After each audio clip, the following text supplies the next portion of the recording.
All right, welcome into the Sports Objective. Actually, I guess I lost the intro there. Welcome in, everyone. Happy Father's Day. It's nothing like a cold open. I forgot about that, so I'll fix that. How is everybody? Welcome in. And Kyle is doing laps right now. He'll be with us in a little while. Johnny will be with us. Ladies and gentlemen, the legendary DJ in Eastern North Carolina and all parts of the world, Alan Vick is with me. Happy Father's Day to you, bro. Same to you, my friend. Happy Father's Day. No doubt. And we have a great interview. Speaking of Father's Day, we have Jay Paterno, the son. He's a father also, but the son of Joe Paterno, the late legendary coach. He's going to be coming on with us a little bit. We recorded it on Friday. He couldn't be with us tonight, so we recorded a little bit ahead of time. So my one-on-one with him will be coming on a little while. But Alan, man, we've had a great sports weekend once again with the World Cup Friday with the United States winning again 2-0 over Australia. They're in the knockout round. And I'm actually interested to see people probably say this is the most soccer you guys have talked about in 8.5 years. But I'll be interested to see how well we do against Turkey on Thursday night. We need to have another dominating performance to go into the knockout. I think that'll be a telltale sign of how we dominate we got a great draw, the best we've ever had. I've been following this team since 1990. It's the best draw I've ever seen. And I think we can do really well. Just want to get your take while we have a chance waiting on the fellas, and we might pitch it to the interview here in a few minutes. Well, I did watch the USA the other day beat Australia 2-0, and today I watched more continuous World Cup soccer. My daughter's fiance is from Venezuela, and her father. I met her father. Her father is in the U.S. from Venezuela on a visit, and they love World Cup soccer. So we watched a lot of World Cup soccer today. They explained everything to me that I didn't know, and it was a lot of fun. But yeah, first time since I believe 1953 that the U.S. has started off 2-0. Is that correct? It's been quite a number of years. And what I'm telling you, what it is, they licensed the Elvis version of the Impossible Dream. Yeah, that is a great point. I hadn't thought about that one. So you might, think, Alan. There's people in the world that we talked about this before with Bubba Rosenbaum. There are people in the world, and you say, "Oh yeah, I'm a big Elvis fan."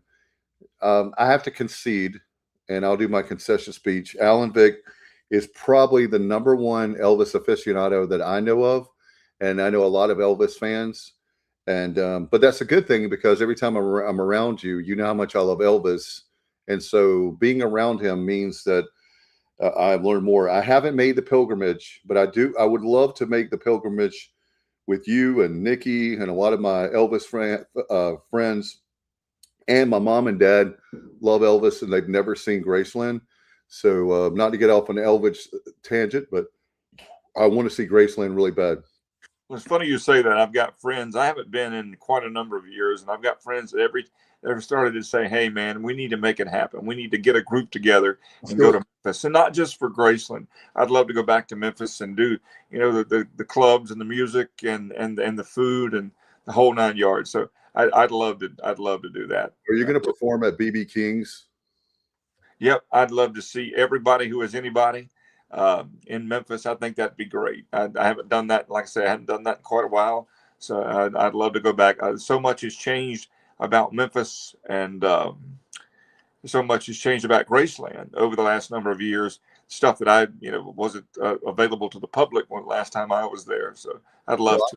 One thing I'm definitely doing is I'm going to be the first. I'm going into Elvis's bedroom. I'm going in there, and I'm going to break. You're going to go up. You go upstairs, and you may make it halfway before you're tackled and shackled.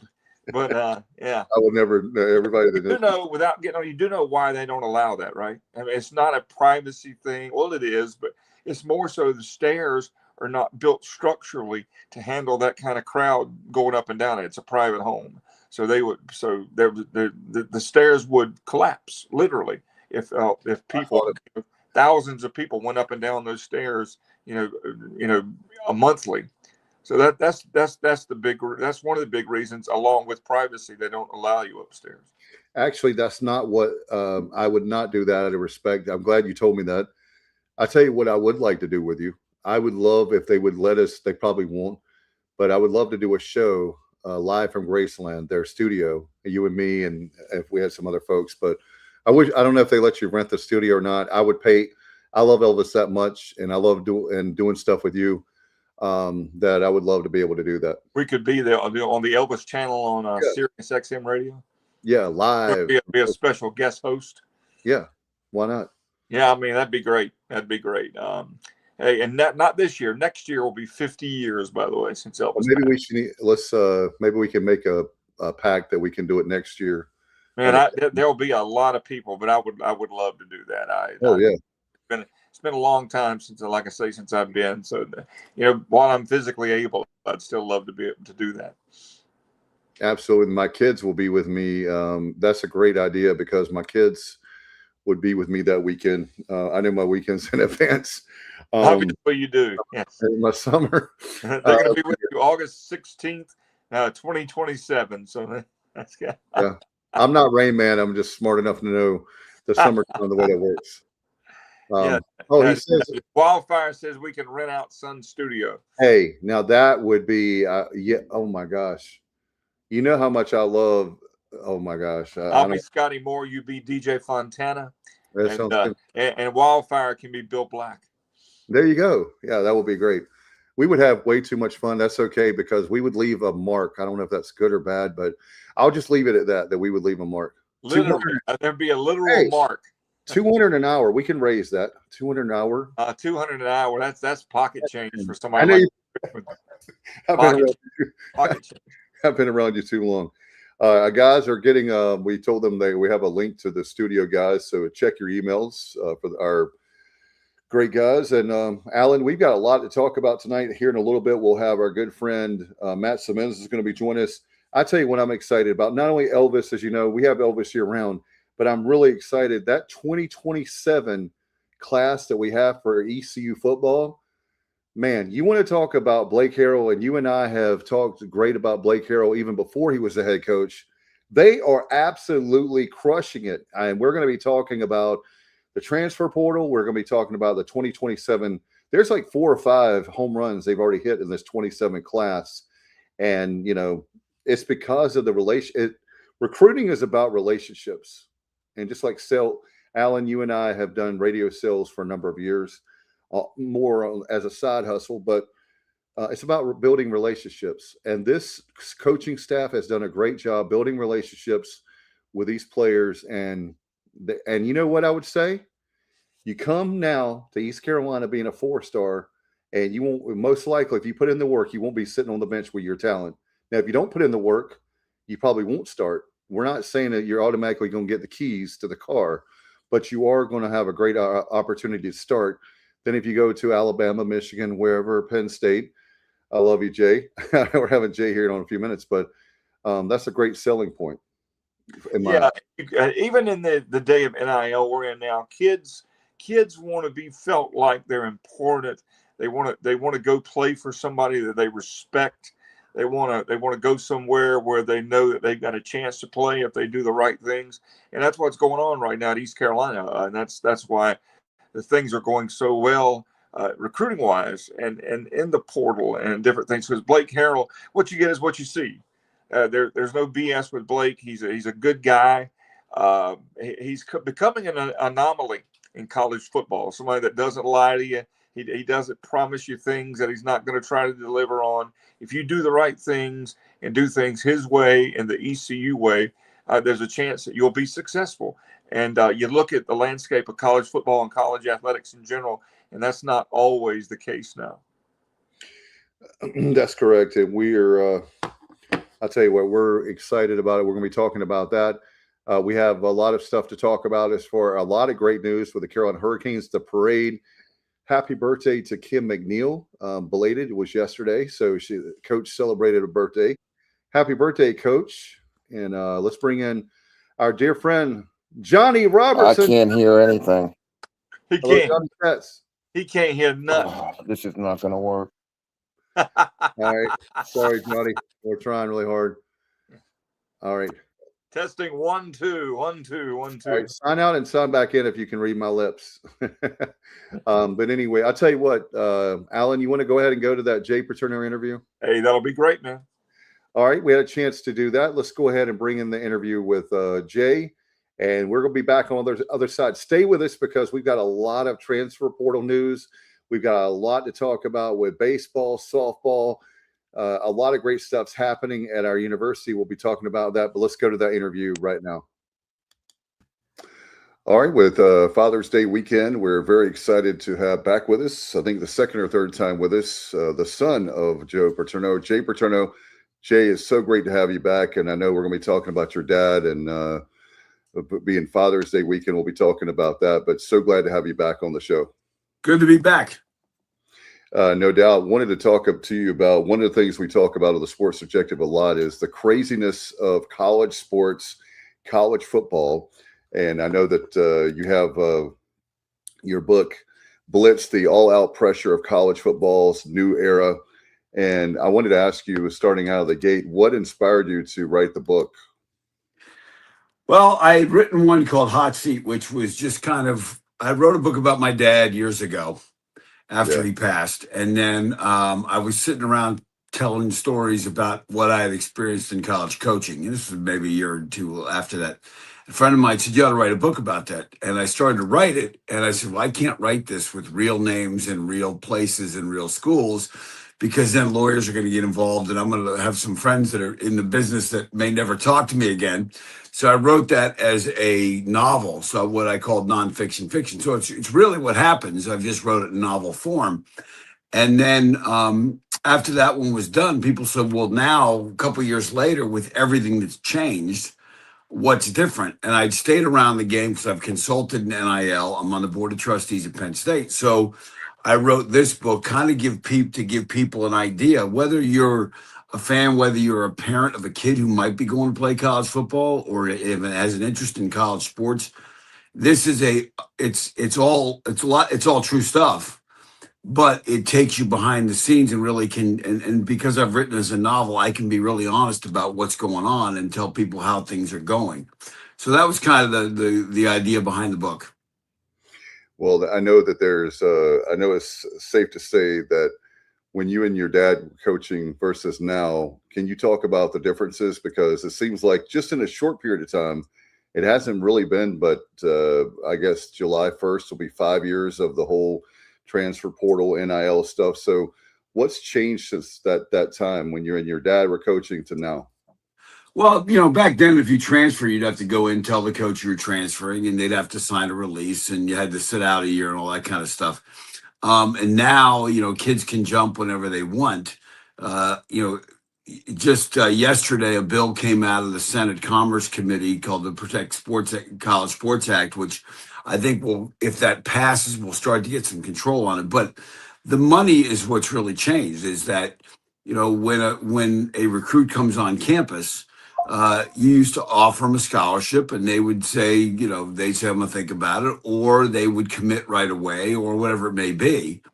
And now it's, well, you have to talk to my agent. And that's not just football. I mean, I know the women's volleyball coach at Penn State, I've known her for a long time. I know the women's soccer coach, you name it, whether it's lacrosse. There are now agents involved in this whole process. So they come on the visit, and you say, well, we really like you. Well, I really like it here, but can you talk to my agent? And then now the coach has to go back to the general manager, whoever's handling the budget of finance that they have. Say, well, here's your scholarship number. Here's your revenue share number. Here's your NIL number. Is that good enough? And then the agent says, well, Texas is offering me this, or Ohio State's offering me that. Then you got to go back to, so that part's changed dramatically. And that the pressures that guys are under right now, it's 24/7. It always has been, but it's even more so now.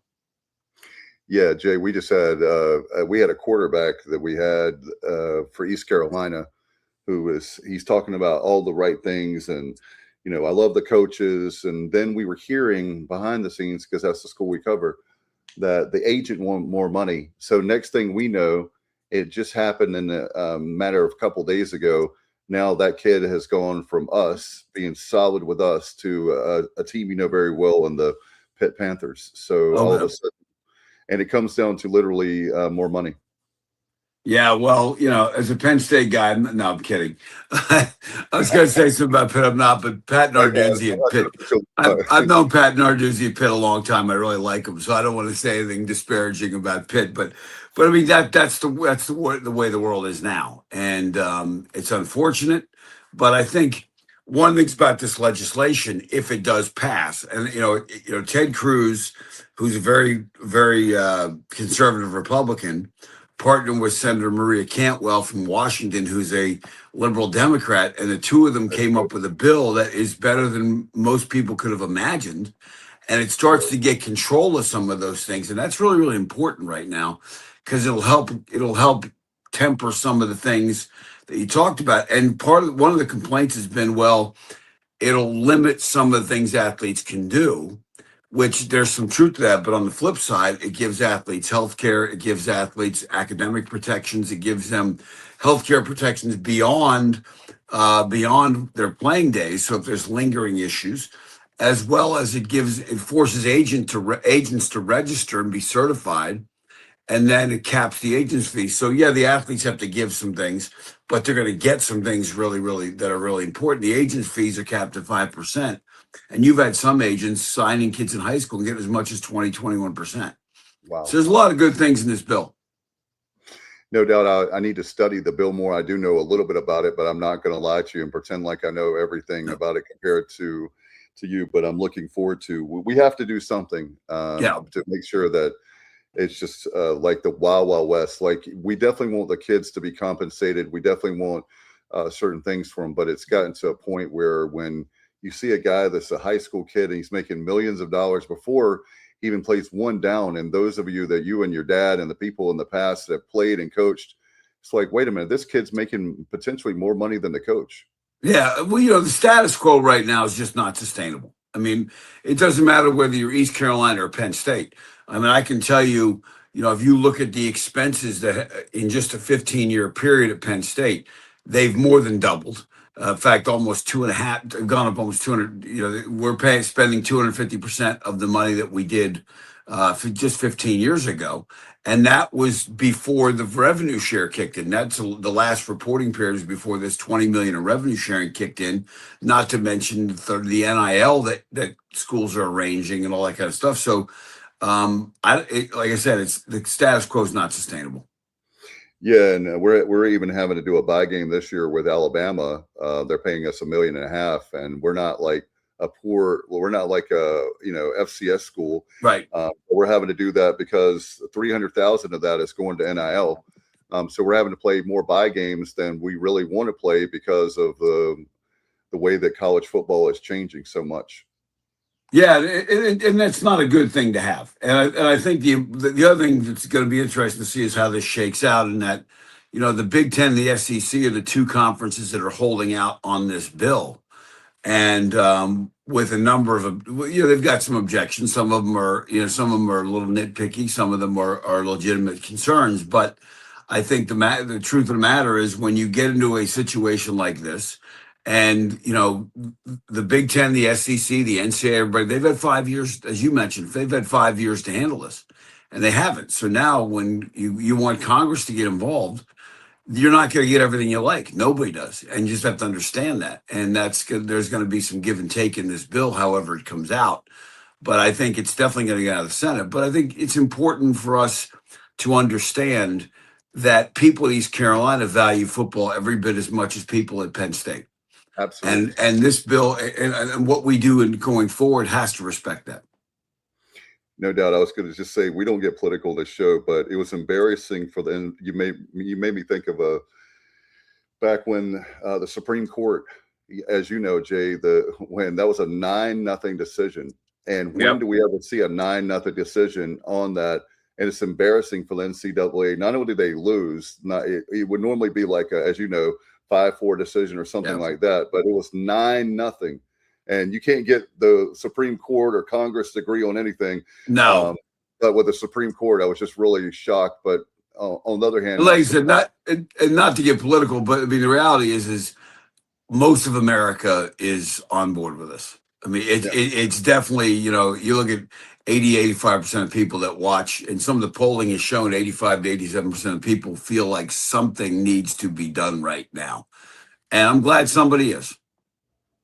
No doubt. I had a question for you, being that you coached and your dad.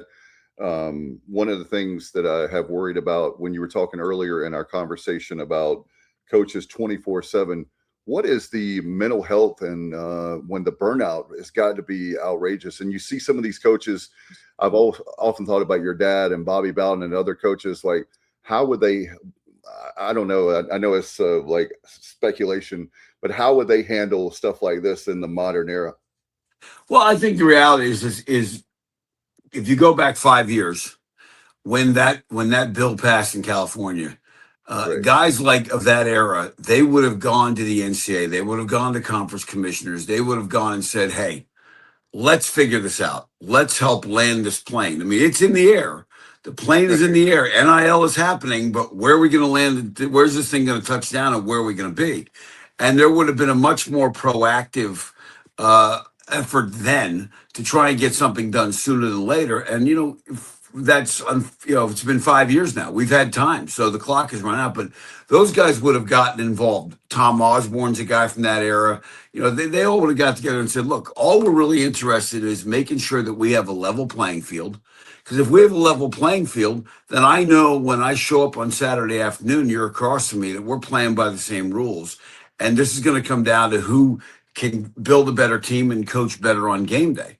And I think that's the most important thing, is that's how these guys would handle it. Now, as far as the burnout and the constant pressure, I think I can't speak for Bobby Bowden and some of the other guys, but I know Joe really had a really good sense of, as he got older. When he was younger, he was very, very 24/7, but he had an ability to kind of put it away and get himself kind of regrouped or think and go out. He'd walk all over the place. He just, even the summer, he was heading into his 85th birthday.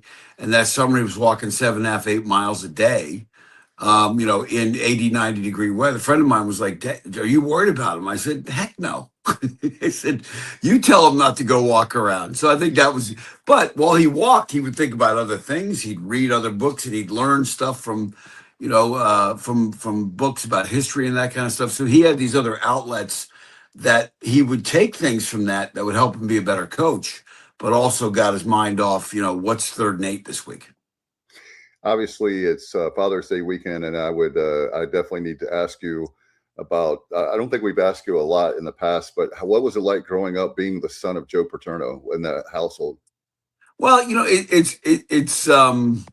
it's hard to say what like people say what was different about it. Well, I don't know, because I didn't grow up in another house to have that sense. But there was a lot of excitement in the house. You had home football weekends and people would come into town and you'd see family friends. And, there was certain family friends of my parents that would come in. And when they would come in, they'd bring certain types of candy. We knew when they were coming, we were going to get this candy. And when other people came, they would bring these Italian subs. So you had all these associations with people. But on a day-to-day basis, he was just as inept as every other father. Maybe more so at times, but in the day-to-day stuff. At one point, my mom asked him to do some stuff around the house, and he came back and said, "This is a right-handed hammer, and I'm left-handed." And my mom, he knew what he was doing. And my mom was like, "Okay, you know what? I'll get your son Dave," because my brother Dave was really good around the house with that stuff. Because I'll get Dave to do it. So he was no different than any other father that way. But when we would go out to eat, or we'd go to an amusement park or Disney World or whatever, it was harder to move around because people would recognize him and stop him. That was before the world of selfies. So it was, people would, want him to sign stuff or whatever it may be. But in every hand in life, there are good cards and bad cards. You get dealt a hand. And for all the good stuff that happened, there were things that he missed out on or things he wasn't around because of his job. But you learn to deal with both of them. No doubt. I was going to ask you, I feel like that obviously I didn't know your dad, and I've met you a couple of times being on here, but it just seemed like he was a good dad, and not only to the players, he was like, I guess, a father figure to the players, but also I imagine he was good at home with you guys. Yeah, I mean, he was strict. But, he would say to us, look, you may not like me now, but when you're older and it's important that you understand what we're trying to, we're trying to help you prepare for life, then you'll really like me. And, he would say, my mom and dad had the same approach. I'm not here to be your friend. I'm not here to try and get you to like me. I think you just need to understand what it's going to take to, as you grow up. Now, there were a lot of laughs, a lot of good times, but, when push came to shove, there was definitely a line that I'm your father, not your buddy. I'm not going to take you out when you're 16, 17 and get your first beer and whatever and that kind of stuff. That never happened. It was, there was definitely a line that was drawn. And I did benefit from playing for him because a lot of things that I missed growing up because he was busy or because he was traveling or whatever it may be, I gained a couple of years of a father-son experience that was different.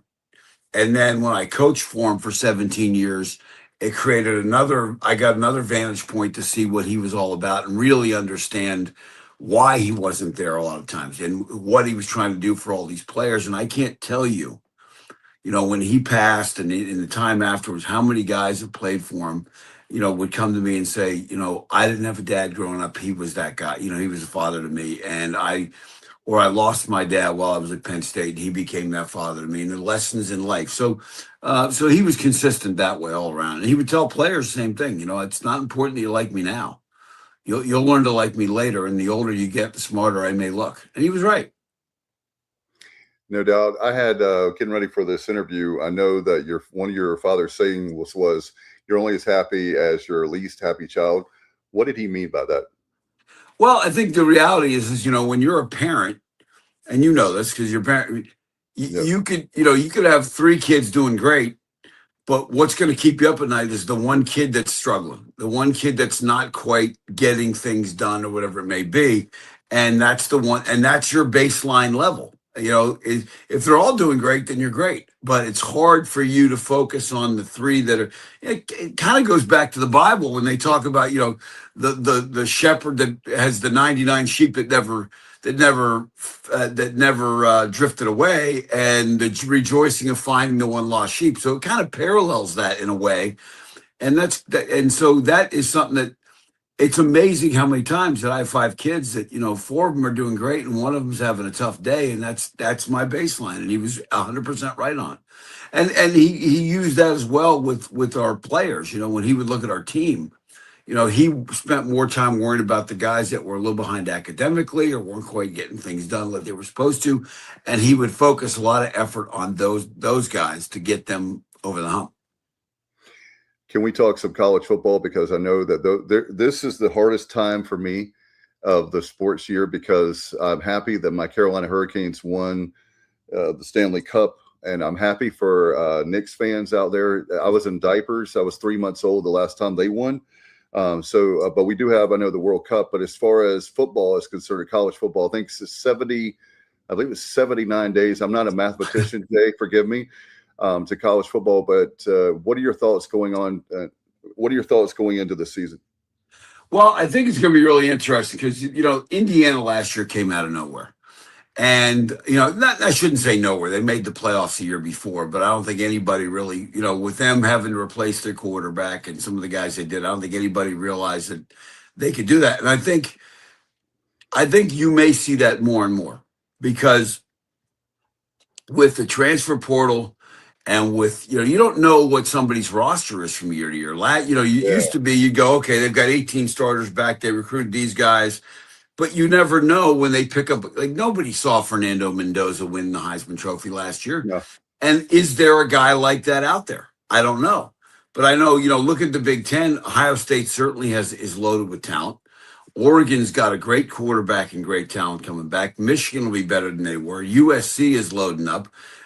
We're in a really interesting situation because Matt Campbell came in, and I have tremendous respect for him. Really excited about what he can do, and he's brought a bunch of guys from Iowa State, and so how will they fit in? And then you look at the SEC. Everybody's kind of counting Alabama out, and it's Texas, and it's so we'll until they start playing, you just don't know. I mean, Penn State started the season last year top 5 and did not look good against 3 non-conference teams and played really well against Oregon, just lost in overtime.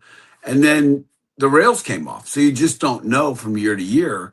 And with, I say this all the time to people in coaching and when I talk leadership and everything, any fool with a checkbook can build a really good roster in college football right now. Okay. Yeah. But can you build a team? And that's really what it comes down to. And, Indiana can go out and spend a boatload of money on a roster, but they built an incredible team. Right. And I think you're looking at which coaches can do that. And then when you have that team in the fourth quarter, those guys don't give up on each other. So it's going to be interesting to see how this goes and how this playoff goes because, no one knows. And, Miami came out of nowhere. SMU is a program in the ACC that's putting a lot of effort and money into it. Virginia Tech has James Franklin, so that'll be interesting. UVA did much better last year than people expected. I think Manny Diaz at Duke is going to do a good job there. The Belichick experiment, I'd never count that guy out either. But who knows? And Clemson, Clemson's not going to stay, middle of the pack forever either. Yeah, we have at East Carolina, by the way, we have the Alabama game. That's the only game that most likely we will be not favored in. We're a 20. I'm not a betting guy. I think it was a 25-point dog right now, but anything can happen. We're going to be at Tuscaloosa. Well, you'll have a great time on that trip. That's worth the road trip. I'll tell Kyle that he doesn't want to go because he's so worried about us losing. I did want to ask you about. Well, look, the fans will be great to you. Okay. The ribs at Dreamland are ridiculous. Yeah. And the only you can get at Dreamland is ribs and Wonder Bread. That's the menu. And then I'm sure it's probably changed since I was there. It's been a long time, but and it really is one of those places that's even if you go and get shellacked, it's worth going. I wanted to ask you along those lines because maybe you guys you're on the board of trustees. Maybe we'll have a bye game with Penn State. I've heard many. I have a close friend, Stephanie, but I have people that obviously grew up there and they've told me about Happy Valley. What makes Happy Valley a special place, Jay? Well, we're in the middle of nowhere. I mean, I shouldn't say middle of nowhere, but we are not a suburb of a big city. So when you come to Penn State, everything around you is college town. And it's really like living here. It's like you found the fountain of youth. So 50,000 people will always be 18 to 22. So as a result, there's this vibe. And then where the stadium is situated, there's parking lots, but there's a lot of fields. And the tailgating is really, as far as you can see, it's just tailgating. We park a couple thousand RVs every week. And those RVs, some of them come in Thursday night, some of them come Friday, but you really construct these temporary neighborhoods. And the people park next to each other. They've parked next to each other for decades, and they know each other's kids, and so it's really a family environment. And it really is, when you talk about our fan base, I've always referred to it as it's very much a NASCAR fan base. This is not a bunch of wealthy corporate people. These are people for whom this is their disposable income. And this is what their family does. They don't necessarily go to Disney for a week every year. They go to 7 Penn State home games every year. And they know who's bringing the brisket. They know who's bringing the beer. They know who's bringing this, that, all that stuff that goes into a tailgate. So, it creates this, it's been decades of this and it's tradition. And that's really what it's about. And whether we win or lose, people have a great time. It's about the connectivity. It's about the memories. No doubt. They want to win. Don't get me wrong. I can tell you from your years coaching, we knew that they've enjoyed the memories, but they wanted the memories to be a little bit better.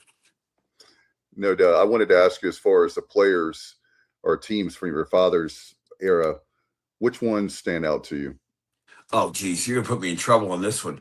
I'm sorry. No. Look, the guy, he had 5 on the teams that finished on. The thing people realize is, if there was a playoff era, he would have had a number of more. He would have had 5, 6 national championships. I can say that without hesitation because he had 5 undefeated teams. Only one of them was voted national champion. Okay, so there are 4 times he ran the table, didn't get a shot at. There were other teams that finished with 1 loss that at the end of the year were probably the best team in the country. And his record in the New Year's 6 bowl games career was 14-5.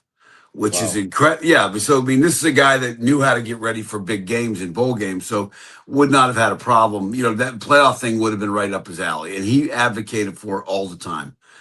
So I think, you know, to narrow it down to certain teams, I'm going to get myself in trouble if I do that. But certainly the 5 undefeated teams, the 1982 national championships team went 11-1. You know, we had a Big Ten title team in '05 after a couple of bad years when people were counting Joe out, and we were picked 8th or 9th in the league and won it. So I mean, there are teams like that that really jump out at you to remember.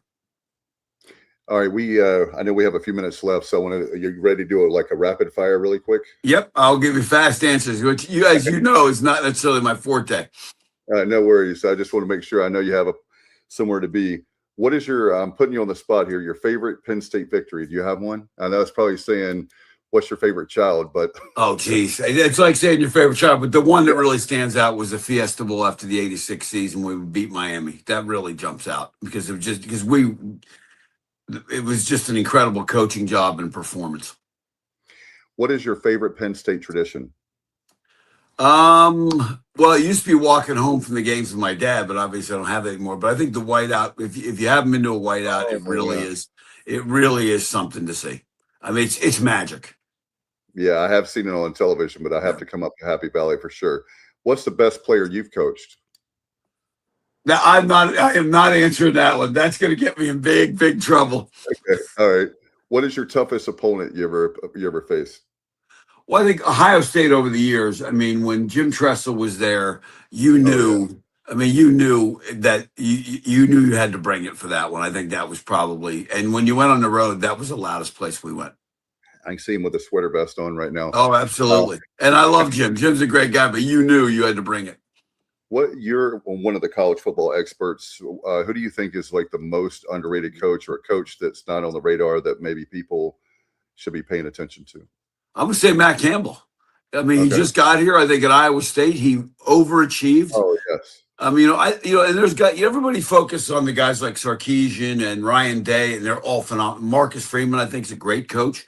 I think Manny Diaz down your way is underrated. I think Greg Schiano, what he's been able to accomplish at Rutgers.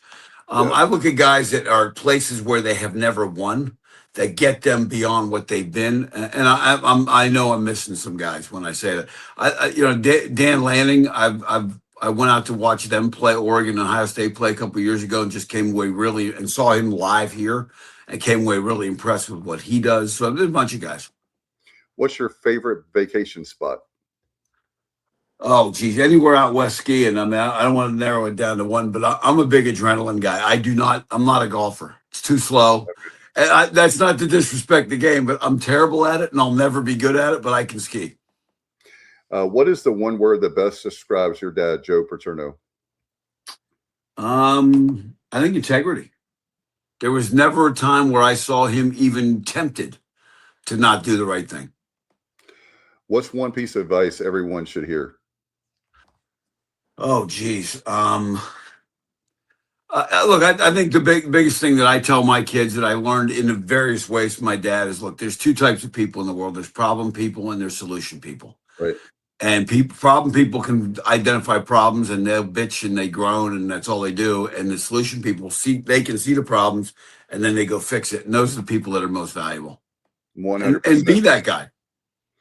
And before we let you go, when you hear the name, Jay, when you hear the name Paterno, what do you think about not just football, but the lessons you've learned? I think it's some of it goes into really one of my favorite Bible passages. And I'm not a big Bible guy or whatever, but I'm fairly religious here and there. But one of the things I used to hear all the time was, "Whatsoever you do to the least of my brothers, that you do unto me," and that's how my parents kind of lived their life. And there was just this fairness and welcomingness and inclusion. And that's really the thing that I think that my parents have stood for. And hopefully, my siblings and I will continue to carry on. Well, Jay, we've got to let you go, but I did want to say that I want to invite you down to Dowdy-Ficklin Stadium to ECU. I want you to see our experience, and then I'm going to do the same thing. I'm definitely coming up in the next year or two. I'm definitely coming up to Happy Valley because it's been on my bucket list for a long time because of your dad. I had a lot of admiration and respect for your dad over the years watching college football on the television as a young kid and teenager and adult. So I look forward to going up there as well. Appreciate it. I got to get down and get some East Carolina barbecue from down your way. No doubt about it. We'll take good care of you when you come down for sure. Thank you so much for coming on, and happy Father's Day to you. Hey, same to you. Thanks.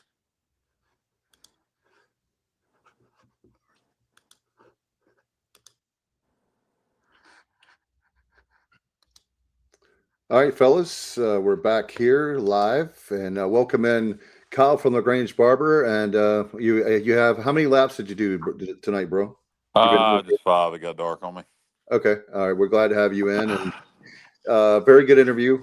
Thanks to Jay. Appreciate him very much, and definitely got to get him down here. And I know when people talk about, people don't realize, I think there's a lot of people that they hear East Carolina and they have no idea the game day experience that we have. We have a great game day experience, and just want to make sure everybody, if people haven't come and they want to come, then we'll get tickets for them. We'll let them know and show them a good time. But anyway, happy Father's Day for people that are just joining us. Appreciate a lot of people have been joining us here on this special day. So happy Father's Day to Alan and also Justin. I don't know, Stevie. I don't know if he's coming on or not, but anyway. What about JR? Is JR joining us? Yeah, we're trying to get him. It's some technical difficulties, but we're trying to get him in on the game, and also Matt as well. We've had some. I'll tell you what, Kyle. The last 2 weekends, for many reasons, have been great sports weekends. And guys, I am just fired up about the 27 class that Blake Harrell has gotten, and we've got a lot of great things for the transfer portal for baseball and softball. And of course, what we're going to be talking about a lot tonight, football. And I mean, when you look at Blake Harrell, and Kyle, we talked about it before he was even a coach, the head coach. We talked about one day he would be a head coach, and I believe he's 14-5 as the East Carolina head football coach. Yeah, and by the way, check the text messages there. Okay. Blake's done a great job, 14-5. I haven't been following recruiting closely. Apparently, we picked up a commit today that was a big deal. Yep. I'm a little behind on that. Been a busy day.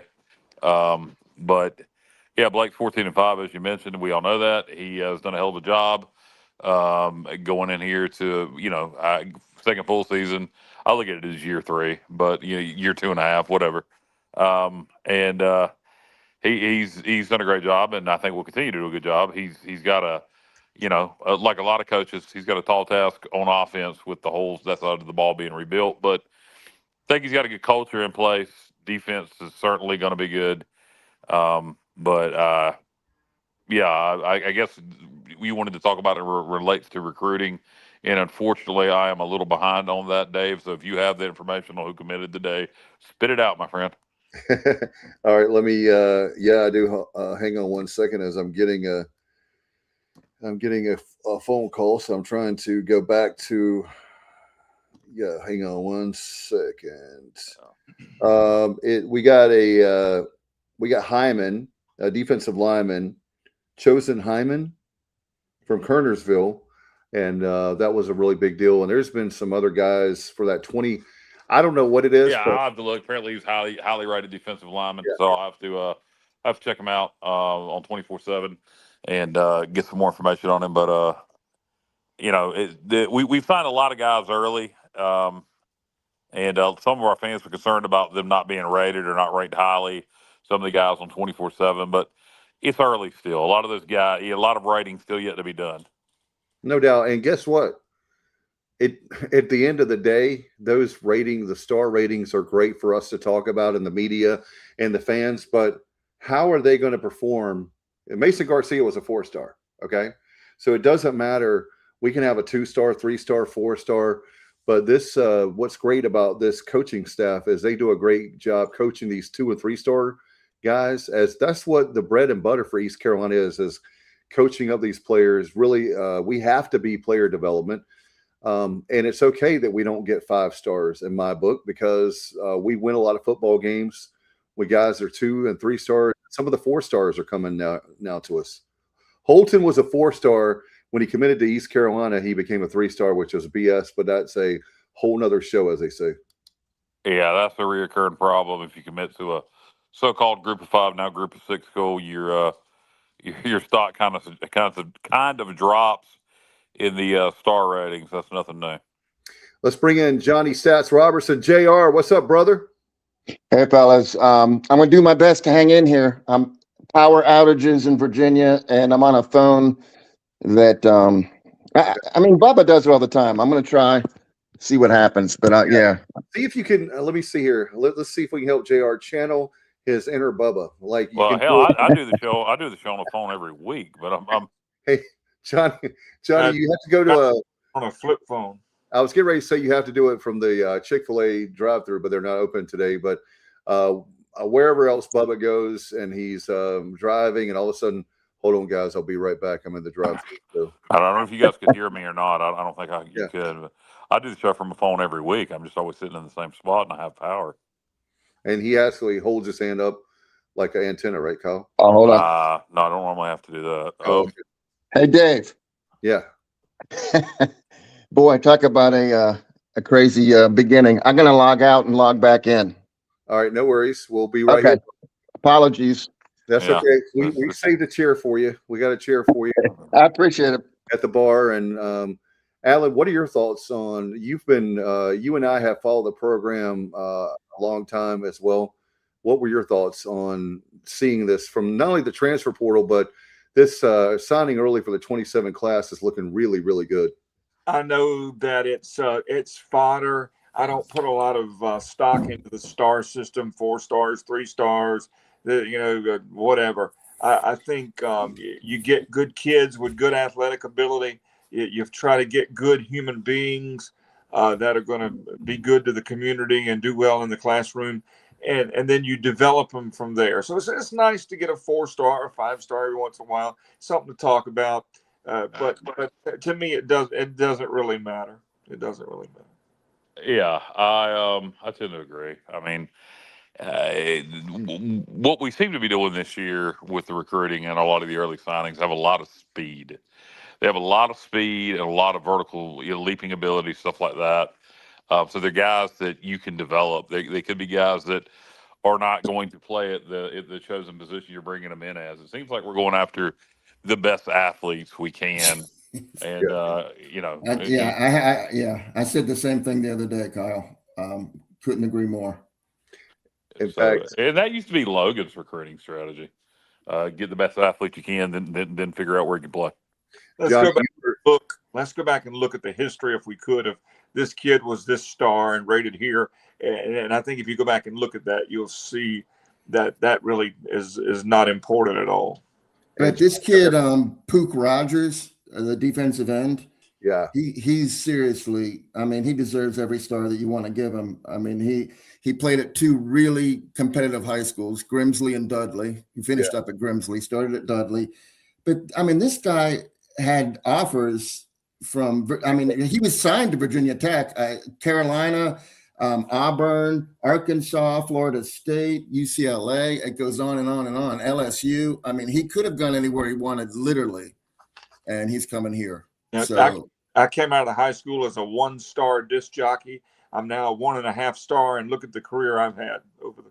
What, you only get 1.5 stars? 1.5 stars now. No.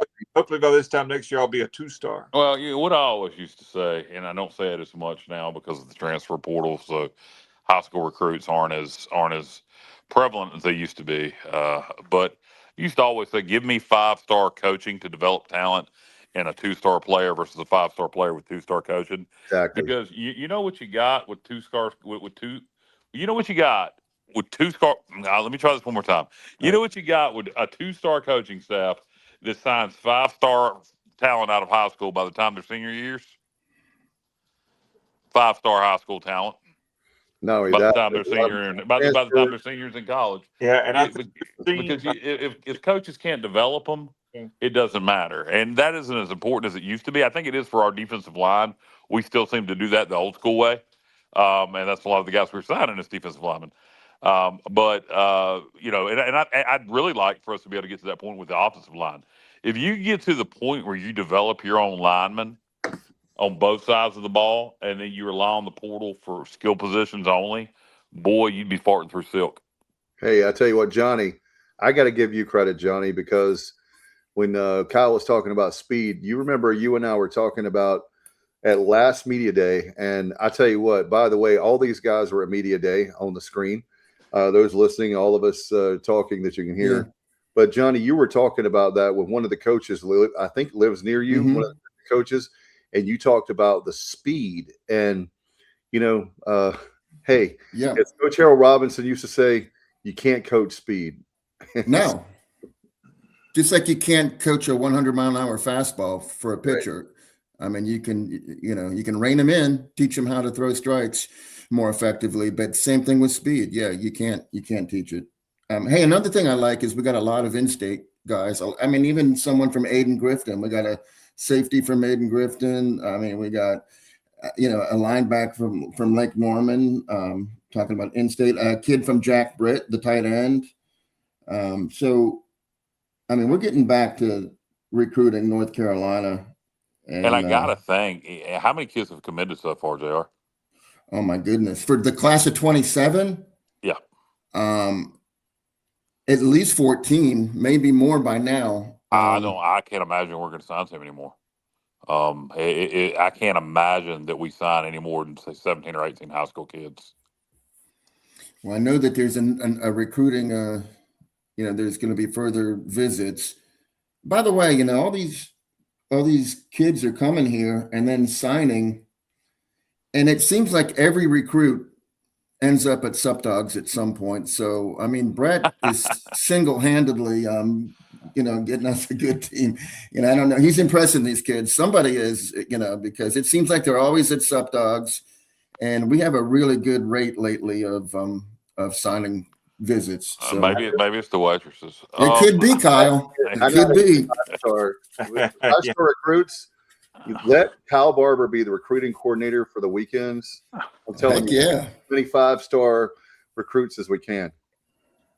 Yeah, I'm always, do they still? I know in the SEC schools they used to have female hosts. That's correct. For a lot of the guys when they came in for for recruiting visits.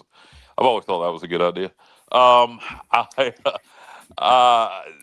had lost my train of thought there, guys. I don't know. Back to the high school recruits. I don't know how many we really can realistically sign. If we've already got 14 kids committed, I mean, we're not going to fill up a whole recruiting class of high school kids with the transfer portal out there. So I can't imagine that we're going to sign too many more. I'm going to say this, and I hate to go here, but this is the times we're living in. We have 14 commitments that I have counted so far. That doesn't mean even Pook, the 4-star. We got a whole year to go. Oh yeah. I mean, look at the look at the quarterback from exactly. Has he already decommitted and committed to Pitt, or is that still just fodder? No, I mean, I don't think he's decommitted yet. I don't think he's signed with anyone yet, but I believe that he's gone. If Pitt wants him, he's probably gonna get paid. Yeah, that was the word. They can pay people to sit on the bench, as Stephen Igo said. Yes, exactly. We can't, and we can't do that. So I thought that was a good point by him.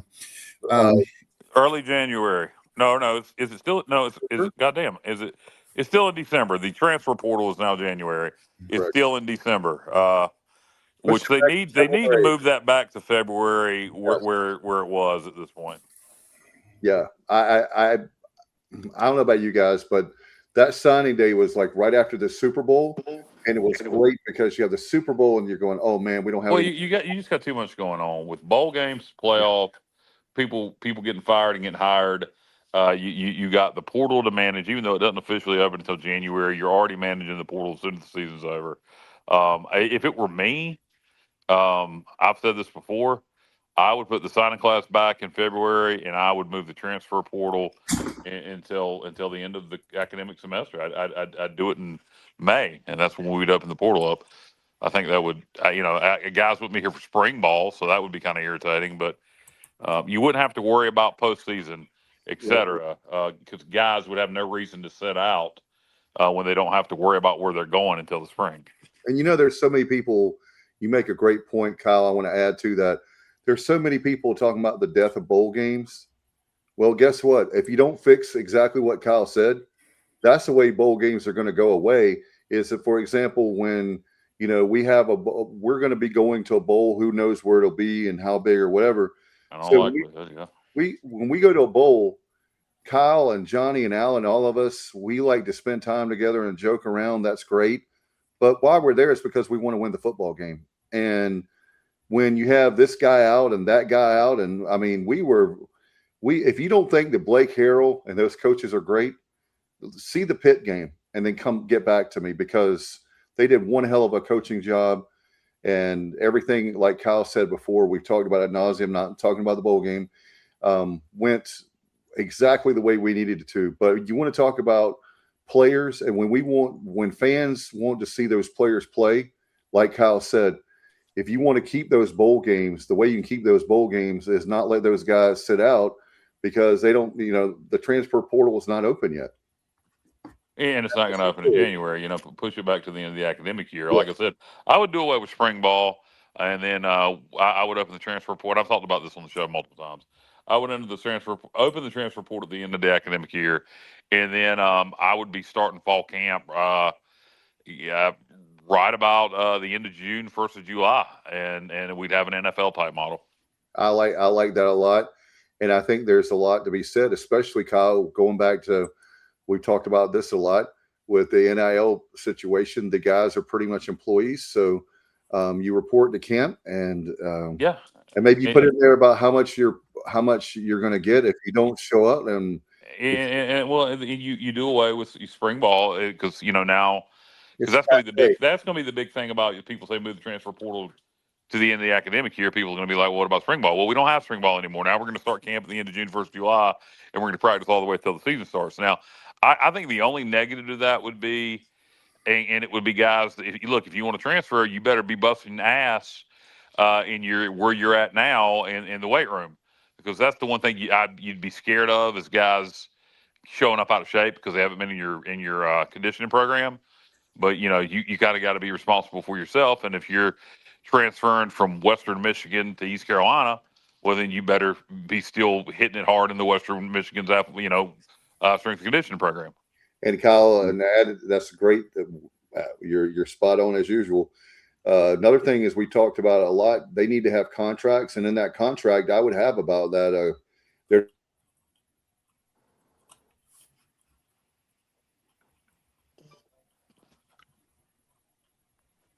Did you freeze, Dave?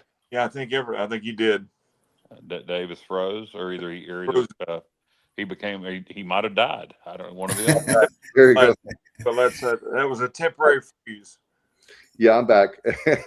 But anyway, Kyle, what I was saying is, I don't know if y'all heard me about having contracts, and in that contract that you would have about basically how the season's going to work, and one of the clauses you would have in there, not only about NIL, but you would also have about, keeping your body in shape. They do that on television all the time. That's why anchors, as Alan can tell you, that's why the anchors don't all of a sudden gain 50 to 100 pounds. No offense, but they have stuff there in their contract about whether it's legal or not. They do. And Alan can tell you there's so much stuff that goes on broadcasting wise. It's probably not legal if the lawyers only knew. But I would definitely have contracts, and you brought up a whole bunch of great points tonight, Kyle, that I would have in there.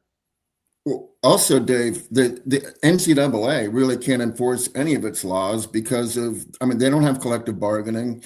They don't have any ability to enforce their laws. And that's why it gets maddening when these players are trying to get an extra year of eligibility. Some, get to play another year, others can't.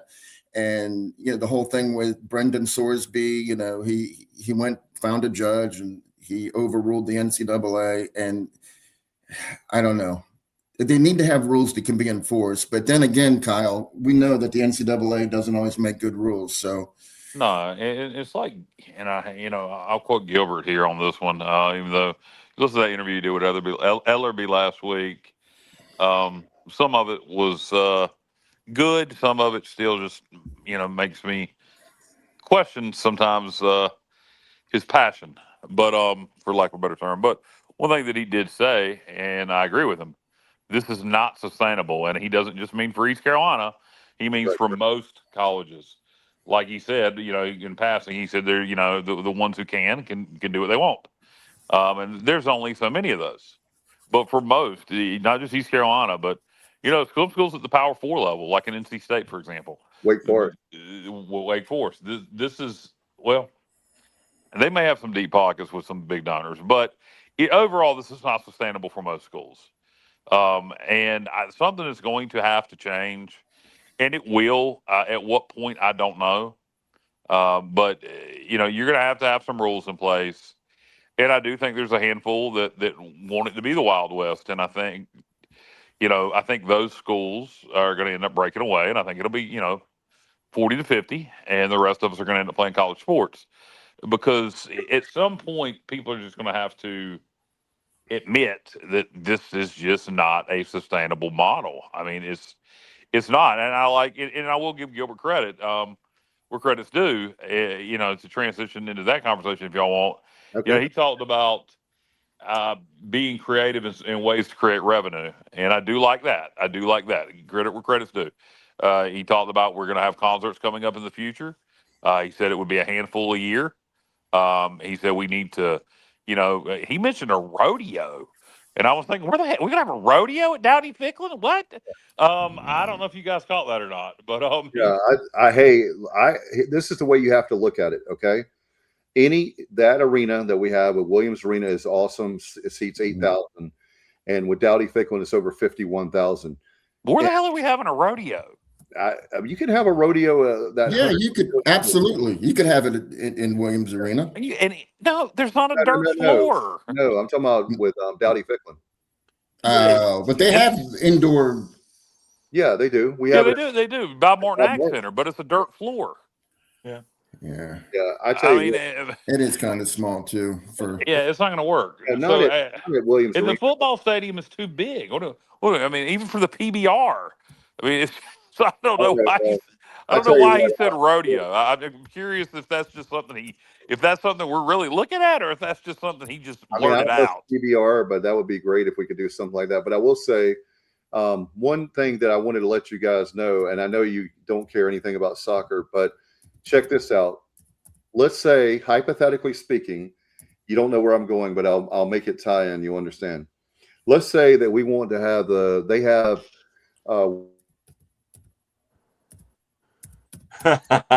David. And so listen. So guess why we can never have it? Not because the fans don't want it, because we don't have a big enough airport. Have what? For just a second. Oh, sorry. So I was saying that one of the things in the summertime that would be great for soccer fans is to have Premier League, but we can't have it because we don't have a big enough airport. We talk about all the time, but that's one of the reasons. You think English Premier League would draw in Greenville? Yes, I do. There are people that will travel, and that's another revenue source. And maybe y'all don't like it, but from the standpoint. But we won't be able to. I'm going to disagree on that. I don't think English Premier League is going to draw. First of all, do they play many English Premier League games in the States? They play them in the bigger cities. However, it's because of the airports. That's what we are lacking right now. I don't even know if it would draw in Raleigh. It does. That would be a good test market. Yeah, they do have it in Chapel Hill and Raleigh for sure. But anyway. I just thought y'all would like to hear that. That's an event that we could have, but we can't because we don't have the airport that we desperately need. That's something we talk about a lot. Monster trucks.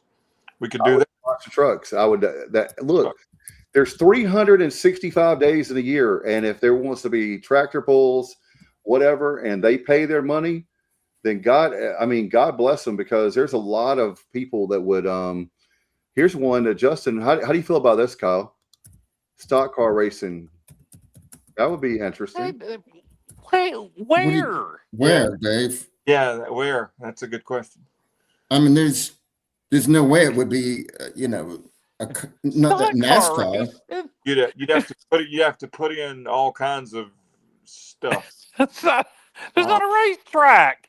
That requires a racetrack. Well, the dirt, maybe make it a dirt. And walls and safety equipment. Oh, yeah. I mean, it would cost a lot of money for that to happen.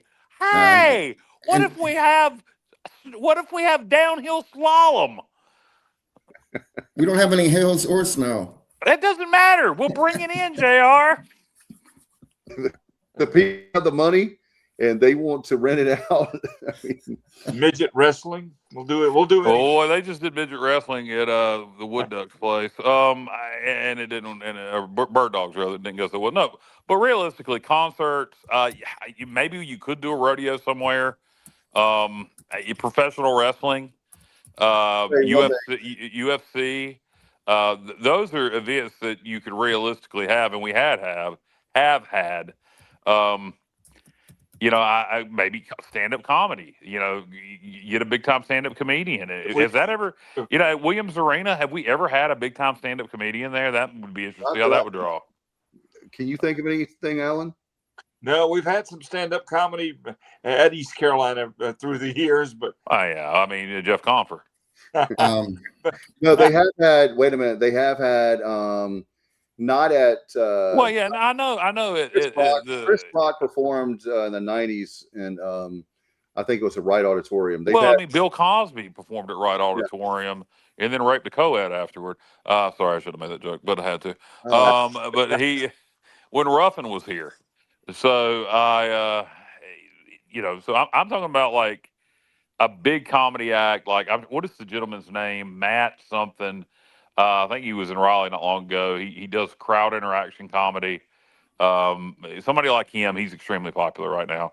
I can't think of his name. He bought the Occult Museum where they house the Annabelle doll. If you guys, that might help. You guys know what I'm talking about.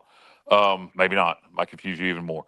But the big one is obviously concerts to create events that would draw other revenue. Well, hey, Yes, what about Life? Yes. You know what other schools are doing this upcoming season? I prepared a list. LSU is going to be wearing patches from Woodside Energy they said 8-digit agreement they have with Woodside Energy to wear their patches on their football uniforms. UNLV is going to do Accesso Biologics, $11 million across multiple sports. Arkansas is going with Tyson Foods on all their sports teams, and Memphis is using FedEx patches on all their sports teams. Wyoming's using Tallgrass Energy, New Mexico State, Into the Mountain Gods. I mean, these teams are going out there and generating income any way they can, and that's kind of a easy way to do it. I have no problems with that. In fact, Gilbert talked about, to be fair, like you said, Kyle, I agree with him 1,000%. There's no way, speaking of not being sustainable, we have to be creative because we're East Carolina. But, yeah, well, I mean, what are we doing in terms of looking for a team patch? I mean, somebody mentioned about Mr. Beast patch. He was talking about the return on investment that Mr. Beast would want. Obviously, $100 million investment is not going to happen. That's a ridiculous amount of money. Right. But let's say Mr. Beast invests another $10 million to put his patch on our jerseys. I think we can give him that return on investment. Have a game where it'll be like you had. Kyle, loved your idea, and we'll have the name like an alter ego kind of thing. Play one home game where we're Beast Carolina, and sure. Alternate unis, yeah. I mean, there's all kinds of things. Game, although aren't his colors like pink and blue? They are. That'd be fine. I don't care. Yeah. That'd be fine for one Probably game. sell a lot of jerseys. Yeah, that'd be fine for one game. I mean, Sorry, Kyle, go ahead. No, if it's one game and you're going to make a lot of money off of it, and there's other, who else is out there? There are other, companies. If New Mexico friggin' State, and their branding rights for their jersey probably was not very expensive, but if they're getting somebody to put their logo on New Mexico State, and Louisiana Monroe is going to have Samaritan's Purse, which is a nonprofit. So I'm not sure how much they're generating there. But well, I can tell you, Jr. Nonprofits aren't, and I don't know, maybe you know a lot about nonprofits. I don't know. Oh yeah, I mean like tunnels to towers, places like that where the CEOs are making a lot of money and there's a lot of revenues generated. I understand Well, that, I know I can't but say with Samaritan's Purse is a little different. I'm gonna have to be very vague on this. Okay. And I'm gonna have to be extremely vague. I know of a nonprofit, and I'm gonna try not to get myself in trouble here. I know of a nonprofit that gave a substantial amount of money to something else in the community, and I mean when I say substantial amount, I mean over $1 million. That you'd be shocked, and I can tell you off the air. I can't talk about it on the air, and I probably said more than I should have on the air. But nonprofits have more money to play with than what you realize because it's got to go somewhere. You know, it's got to go somewhere. It's got to be reinvested. And if I don't know where Samaritan's Purse is located, but in an investment in your community for the betterment of your community, like to a university, it is all part of your taxable. It's all part of that whole nonprofit picture. So you may be surprised, and I'll like I said, I can talk about it more off there. It's in Blowing Rock, Kyle. Oh, is Blowing it? Rock is in Samaritan's Purse is in Blowing Rock. Yeah, it's Franklin Graham, Billy Yeah. Graham. I didn't know it was in Yeah, Blowing okay. Well, Rock, that's a though. multi-million-dollar organization, and that is interesting that they're going with Monroe and not App State. That's what I was getting ready. You beat me to it when I saw Blowing Rock. I knew it was Yeah, North Carolina. I just didn't know the town. yeah. Look up what the CEO of that makes, and look at what Franklin Graham's net worth is. So, I mean, yeah, yeah, that is easy for somebody as big as them. That's easy to do. I mean, easy. Yeah, we got to think of Uniforms can be I like wanted to throw this in there. A lot of people love to hate Texas. I'm not a fan of Texas myself, but they feel like their uniforms are so sacred, and they love money as much as anybody. They refuse to be in this game, this venture. They're not participating. They don't want to hear from anybody. They're not putting any patches on their Because uniform. they don't have to. I'll tell you what. I know y'all say that, but I'll tell you one thing: when they get their tails beat time and time and time again, and they're the Oklahomas of the world, and the Oklahoma ain't gonna ever have more money than Texas. they have a lot. They do, but I'm just saying. My point is, they can raise a boatload of money. I can't believe they wouldn't put. There's absolutely nothing wrong with putting a patch on. And they don't have to. Texas, Yeah, they don't want to. They ain't got to. Texas has got more money than God. They don't need it. as far as I'm concerned, the uniforms can look like NASCAR race cars with all the associate sponsors and whatever, as long as they're paying the money. I could, I think you want to limit it, Alan. I think if it gets to be too much, it's going to turn a lot of people off. I would love our halftime speech to be, I'd like to thank the so-and-so organization for. And now there's an idea. Sell the halftime show. You got a captive audience, except folks that want to go get a soda pop and take a piss. You got a captive audience of 40 to 50,000 people. Sell the halftime show. Let somebody get out there and do a 20-minute infomercial. What about the band? When are they going to perform at the beginning and then let? Who gives a damn? We're talking to you. We're talking about putting uniforms, making them look like NASCAR outfits. At this point, does it matter about the band? I mean, have the band play at the beginning, and don't do it every game. But why not sell the halftime show? I'd like to about Mr. Beast. I'm Joe Blow, and I'd like to talk to you 50,000 people about Medicaid. Yeah, I mean, whatever. Carolina windows and doors. That's right. We're going to give away the next. Mr. Beast, he's giving away like these big amounts of money. No, I'm serious. I'm serious. I think selling the halftime show for a game or two is something you could realistically do. And how about whenever we had, I know that it was just by happenstance because of a canceled concert and all that. But man, when we had Parmalee at the homecoming a few years ago, that was rock solid. I loved that. Yeah, but that doesn't generate any revenue.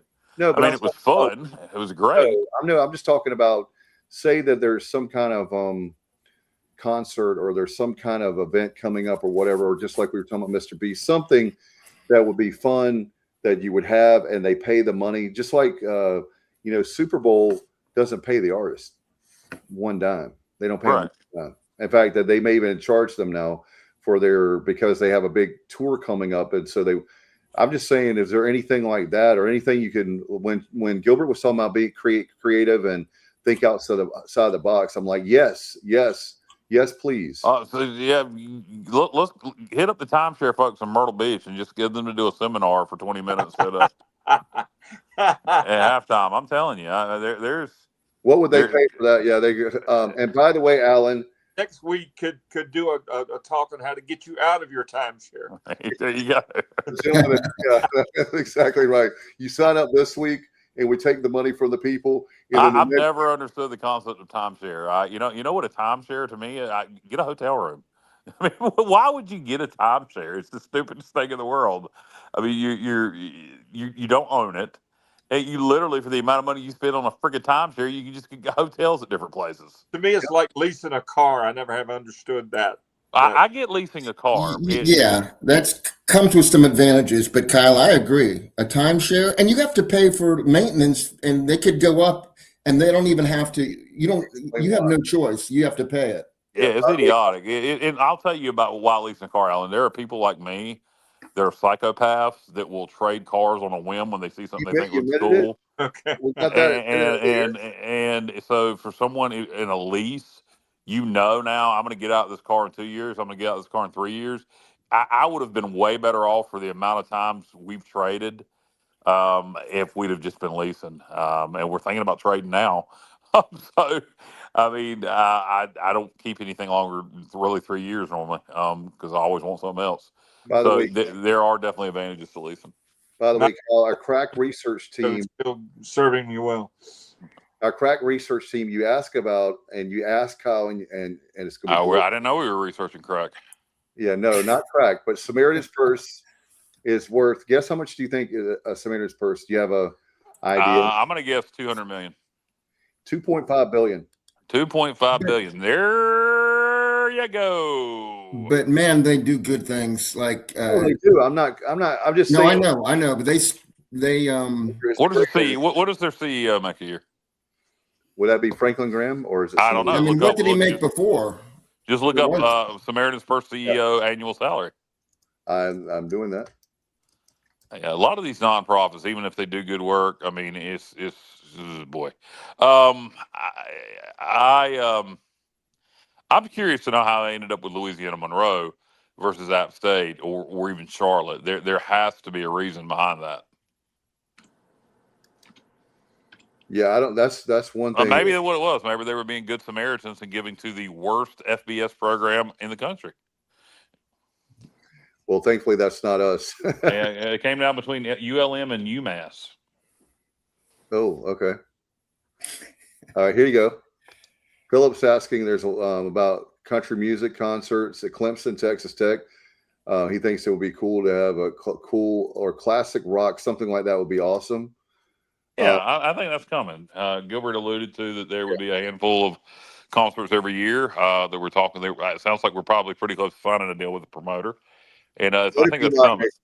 As much as I hate to say it, we got screwed by a lot of independent promoters, and that's why before Gilbert got here in 2017, with that Blake Shelton didn't even come because they didn't have the money to pay him. Anyway, how about this from Matt, Kyle? Yeah. Halftime show brought to you by Ice-T's car warranty BS. Car. Is that Car Shield? Yeah, Car Shield. Yeah, car shield. Yeah. Hey, I don't look. I know it sounds like I'm a whore, but a money whore. But if they are willing to pay the money and knowing that Kyle, Flip that. What's that? Go ahead. Clip.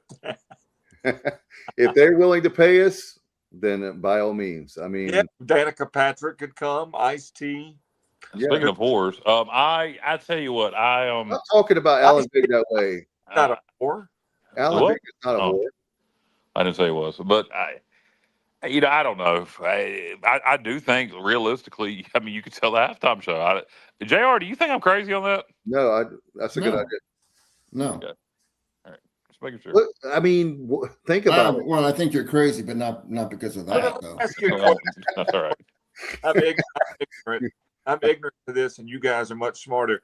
Do we have a person that is in the athletic department that is dedicated strictly to promotions and things like that? We have a promotions department, yes. Okay, we do. I mean, like that goes out and hunts for things like that.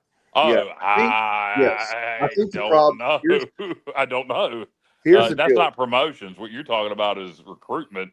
Here's I don't know. That's a good question. As apparently somebody is doing it, maybe Gilbert himself. here's Okay. the problem we have right now. Okay, I'm just gonna be straight up honest. Gilbert's doing a great job financially. We all know that, and I'm not going down the path y'all think I normally am. The problem is we do need quality people. The athletic, as far as if you take outside of coaches, there's not a lot of people that work there. Even Gilbert, he even talked about that.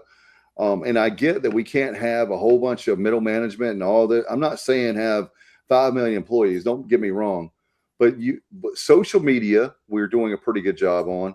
But also, Kyle, with the promotions with football, basketball, baseball, any sport that we have, we need to be killing it on promotions. And that's one thing that I'm not going to take a lot of time or ramble on about it, but it's something I've been frustrated about for many years, is that we don't have it comes down to be fair to the people. It's not the people we have. The people we have do a great job. We just don't have enough people. Yeah, no, it sounds like we do have staffing issues. I wonder if some of that could be solved. I'm assuming we utilize internships from students. Yes. Are we doing anything where with certain programs where we're offering, hey, if you come work for the university, maybe for a little less money than you would somewhere else, we're gonna forgive your student loans. I mean, there's creative ways we could probably take care of that problem. I hadn't thought about that's a good idea. I hadn't thought about that. I know that, like I said, Jack Powers used to be on the football team. He's in the Pirate Club. We desperately need that. I'll tell you, I think as far as some stuff with the Pirate Club, I think if you ask some members, I think there could be some folks that would volunteer to do some things. That's not internal big time athletic stuff, but in terms of contacting people, making phone calls, making sure people renew, that kind of stuff, I think there's a lot of Pirate Club members that would volunteer to do that. In terms of day-to-day operations, if we're understaffed, then we need to figure out a way to solve that problem. Yeah, I mean, I think it's one of those things. It's like the cliche cutting off your. We had a what's great about Gilbert, the financial piece, right? So I give him props. I'm not trying to say give away the family farm, because the previous athletic director we had, he was just spending like nobody's business. So there has to be some kind of, I guess what I'm trying to say, between Confer and Gilbert, there has to be some kind of happy medium, because we've gone from one extreme where we're spending way too much money. And now I understand that it's not easy I'm not criticizing about running an athletic department. That's not my expertise. So I'm not trying to put myself as the athletic director, but I do think there's a lot of things, like you said, Kyle. There's a lot of people on the show and people that listen and watch the show that if they were given an opportunity to say, hey, can 10 people right now that graduated from East Carolina, can you call them and get them to be a member of the Pirate Club? Think about that. The relationships that you have, like, for example, Alan and I have been friends for almost 30 years. It's easy for me to pick up the phone and say, Alan, you've been my buddy for all this time. Will you join the Pirate Club for 120, whatever it is, even the lowest amount? I bet you would be surprised. The problem is they don't have the people. That's why I don't criticize the Pirate Club. But the Pirate Club, we don't have enough people to call. So when I'm talking about people that are being paid, so your point is taken, Kyle. Why not get a lot of people that are students, student athletes, internships, people that are like, I know Bubba Rosenbaum, he's worked his tail off over the years to try to get people and signed up for the Pirate Club. So, absolutely. Yeah, and by the way, Justin nominates you, Kyle. Nominates me for what? To make those phone calls for the Pirate Club. I'll make whatever. I mean, emailing is not even That's not even time consuming or anything. I mean, you just put together a list and. you know, I think send it's good out. for emails are good for definitely Johnny for renewals and like call like, but Yeah, there's that's what I'm speaking of is renewals. right, but there's something about Alan. If I called you or emailed you, which one would probably get more attention? Oh, no doubt, Dave. You don't even have to convince me of that. I disregard emails on a daily basis. For me, being old school, I want to verbally talk to you. I'm in the verbal communications business. I'd much rather talk to you. Right. And there's something about that. How you doing?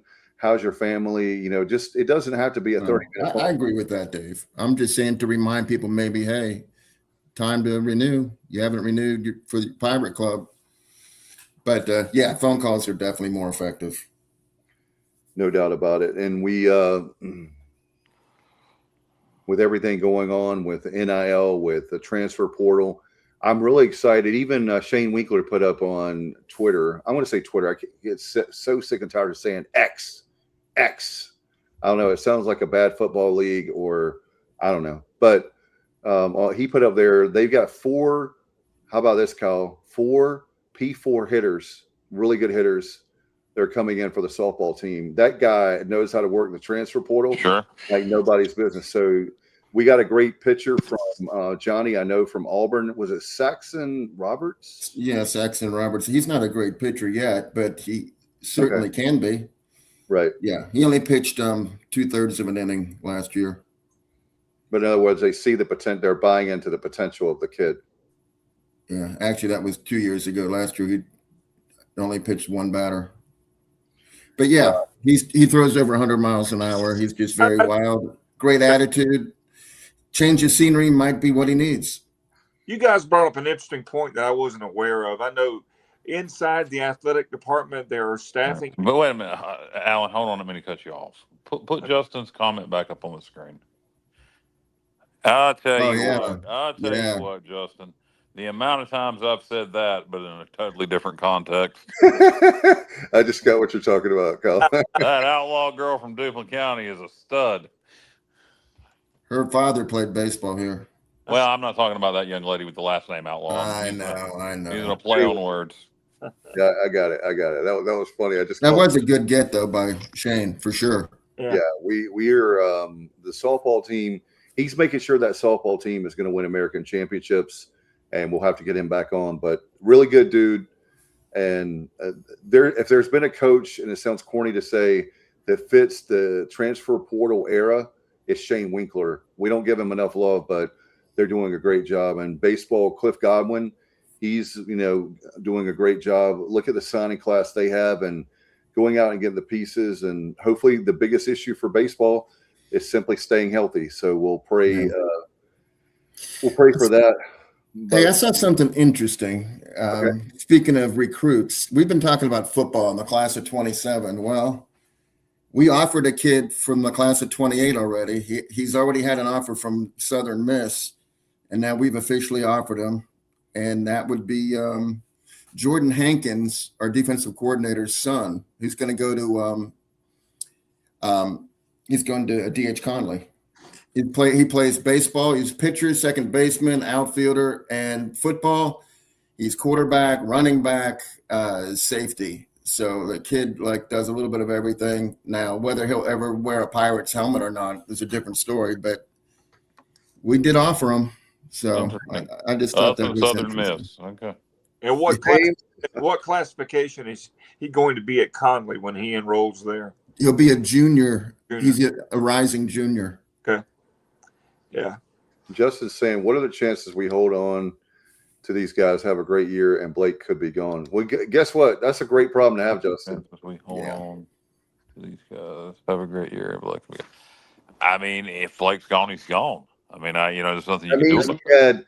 And let me tell you something. For Blake to be gone, Kyle will tell you, because he and I have been talking about this for years. We're going to have one heck of a season. Exactly. A miracle kind of season. I'm not. Well, you don't have to be a miracle type season, but I mean, it's going to be I think you would have to be in conversation for the American title at least, and I think for Blake to be gone, I think nine regular season wins, 10 with a bowl at least, for him to be gone would be my guess. Then again, you never know. Sometimes you just have a bad year for coaches that ain't a lot out there. And maybe another year like last year could get him a P4 job. But most likely, if Blake's gone, we had one hell of a year. So, I don't want Blake to go anywhere, but it's the reality of what it is. And, if he goes and becomes the next head coach at South Carolina or wherever, then that means we had one great year, and we just got to make a really good hire. And and if we are in that situation, you can always tune in to our social media or one of our shows, because we'll keep you up with what's going on. Kyle Barber's got his Rolodex of coaches that he can dial up right now. Right. Yeah. I'll worry about that once we start the season goes. But I was being silly, but we don't have to worry about that right now. And so for me right now, I'm just more concentrating on being in the off season. And Johnny, how many days is it? 77? 76. I haven't started the countdown yet. 76. Yeah, Kyle, there you go. All right. I knew I was close, but close doesn't count. He went 11 weeks minus 1 day is what he just did. Nah, it was 77 yesterday. It's 76 today. That's too math. That's a much easier equation. I literally posted a video on our social media saying it's 77 days till kickoff. Yes. Here's the 2007 ECU UNC game yesterday, and it's got around 70 reactions. So that was yesterday. So I know today is 76. Yep. All right. So tomorrow will be 75. That is correct. Boy, yeah. Keep watching our social media. I don't do that daily. I think that's too monotonous. But when I decide to pop up there with how many days it is till kickoff, I always attach an interesting game. And if you guys want to see some cool ECU games from over the years, follow our social media. Justin Butts, they're working on the new QA4. And by the way, Matt says, really surprised somebody didn't come after Harold with the chaos last year. I agree. But, like Kyle said, just like for coaches, it has to be. I think Blake needs one more year to prove himself. I think people need to make sure that just wasn't Houston's foundation and all the right pieces hitting at the right time. This is all his. This is all his hires. This is his portal class. If it works this year, he's going to be a hot commodity. He got on people's radar after the bowl game last year nationally.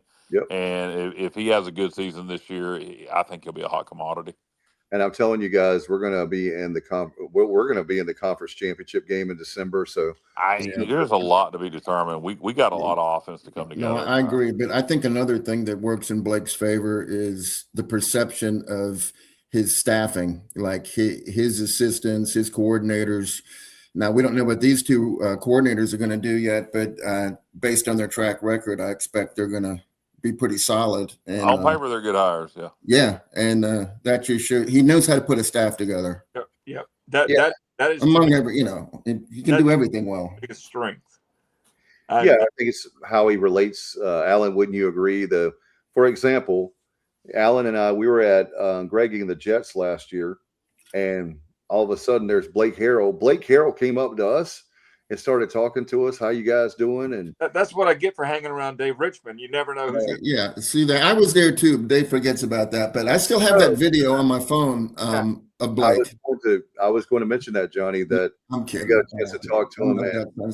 Hey, but if it wasn't for me shaking his hand, he would have never been the head coach. He was named head coach the next day. But if he had any idea where that hand has been, he probably would have. Hey, I hate. He would have never washed his hand. I want to interject something, Kyle, real quick, because this is an opportunity. I just had this conversation last night with somebody that knows you and knows me very well. And for some reason, we got on the Andy Griffith show. And we talked about Mr. McBeevy and how Andy didn't believe. Was it Stevie? And it was not Stevie. But he loves to talk Andy, but go ahead. And so Mr. McBeevy, and I said, oh, yeah, I remember that one. And he didn't believe Opie when Opie told him that there was a guy that lived in the trees and had a silver, chains. And then when he finally met Mr. McBeevy, he said, I sure am glad to see you. And he shook his hand like Kyle and at the airport. Do you remember that? He wouldn't let go of Mr. McBeevy's hand. That is a great episode because to me, and I don't know if they intended it this way, and I know that's not why you brought this up, but I've always, if you watch that episode and you watch Andy, he's so stressed out, he walks down the steps and he's smoking a cigarette, and Barney and Aunt B asked, did you whip him? No. And you don't believe him? No, I don't believe Mr. Beaver, but I believe in Opie. I think it was genuinely showing that Andy was concerned about Opie's mental health. And they didn't come out and say that blatantly, but I think it was definitely alluded to. Go back and watch that episode Okay. when he talks to Opie in the bedroom and then he walks downstairs and he's so stressed out and he's smoking a cigarette. I think that was genuinely showing that Andy was worried about Opie's mental health in a very vague way that would have been done in the 60s. I always thought that was very interesting. I'll buy that. Daddy, I want to be a director when I grow up. Yeah. And a good one at that. And a good one. Opie's favorite episode, Ron Howard's favorite episode, is one of the later episodes where it's Andy's the umpire, and he calls Opie out at a big game in Mayberry. And the reason it's his favorite episode is because it was his idea. He didn't direct it, but it was his idea. He gave it to whoever was director for the show at that time and writer. And so it was his favorite episode because it was his first time kind of getting that taste of directing. That was Opie's idea for that show. Oh, I didn't know that. Okay. Yep. The things you learn on the Sports Objective, I'm telling you guys. We can talk some Andy if you want. I love, that I love Andy Griffiths too. Mayberry Days is every September. Yeah, man, same on Olive in Mount Airy. Don Knotts was a genius too. I don't think he gets nearly enough credit for what he did with Andy Griffith, and even as Mr. Furley. He great ad lib. You can't very much. I think one of the most underrated television actors of all time is James Best, Roscoe P. Coltrane. Oh man, and absolutely very similar with Don Knotts. You can't write it. You can't write his reactions. Just like nobody wrote that. That was all James Best, just ad libbing. They ad libbed a lot on that show, and that's why it was. So it was the same with Don Knotts. You could tell Don to react this way, but nobody makes those facial expressions except Don. And Don and Andy had such a the chemistry. Chemistry will work, but that's not what I was looking for. But that'll work. Rapport that they could ad lib off each other and go off script and get away with it. And that's to me, I don't know about you guys, but the last 2 seasons, I think it was 2 seasons without Barney. They're just not, and I love Andy, but the last 2 seasons are just not horrible. That's not the right. Well, when Warren came along and then later Mayberry RFD, that's when it was over. I tell you what I did like. I liked some of the focus on Howard Sprague during that time. Yeah, they were just at that point, they were just trying to hang on as best they could. Yeah, but you think about it, whoever was doing the casting for that show, that was part of, 60% of the equation with Howard Sprague and Floyd and Otis and Ernest Key. Howard Sprague was a great addition. Yeah, Emmett didn't get a lot of time though, and he was kind of boring, but he was the he's another one that you remember for sure. Was it a high-level track and field? What in the hell are you talking about? On the show or in real life? I don't know that. I've never heard that. So wasn't the Opie played baseball. Opie had a rock band. Do you guys remember that? Yeah. Opie had a rock. Yep. There weren't many 4-stars coming out of Mayberry that I recall. No. Fonzie was a world-class skier. Hey, he didn't come from Mayberry though. Hey, Johnny, you were on the beat back then, weren't you? On the Mayberry and how many stars people were back then? 2 stars. Oh, Star? Yeah. Okay. Was Opie like a 3-star or what star was he? Do you remember? I would say he borderline 4-star. Okay. Some services had him at 4. Yeah. At least a high 3 at the least. If he could have bagged Suzanne Summers in American Graffiti, that's another star right there. There you go. Good Lord. The girl and the Thunderbird. Yep. The T-Bird. Oh, that movie is one of my all-time favorites because of all the stars, just the story.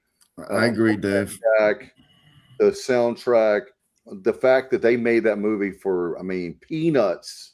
Alan, you liked a Wolfman Jack appearance, I'm sure. Oh yeah, Bob. Mr. North Carolina. He was he lived in North Carolina the last Yes, he year did. of his life. Yeah. Right near Edenton, Yeah. right outside Oh of Edenton. wow! So he was an Eastern North Carolina guy. He his real name was Bob Smith, and we were coming up on the I think 31 years since he passed away. He passed away in July. It was July of '95 because I was still at WZMB in Greenville, the ECU radio station. So that's the only reason I know what month. It was right at the end when I was getting ready to graduate that month. And also, Jerry Garcia died in July of '95. I think off the top of my head, those are two that come to mind. Let's see.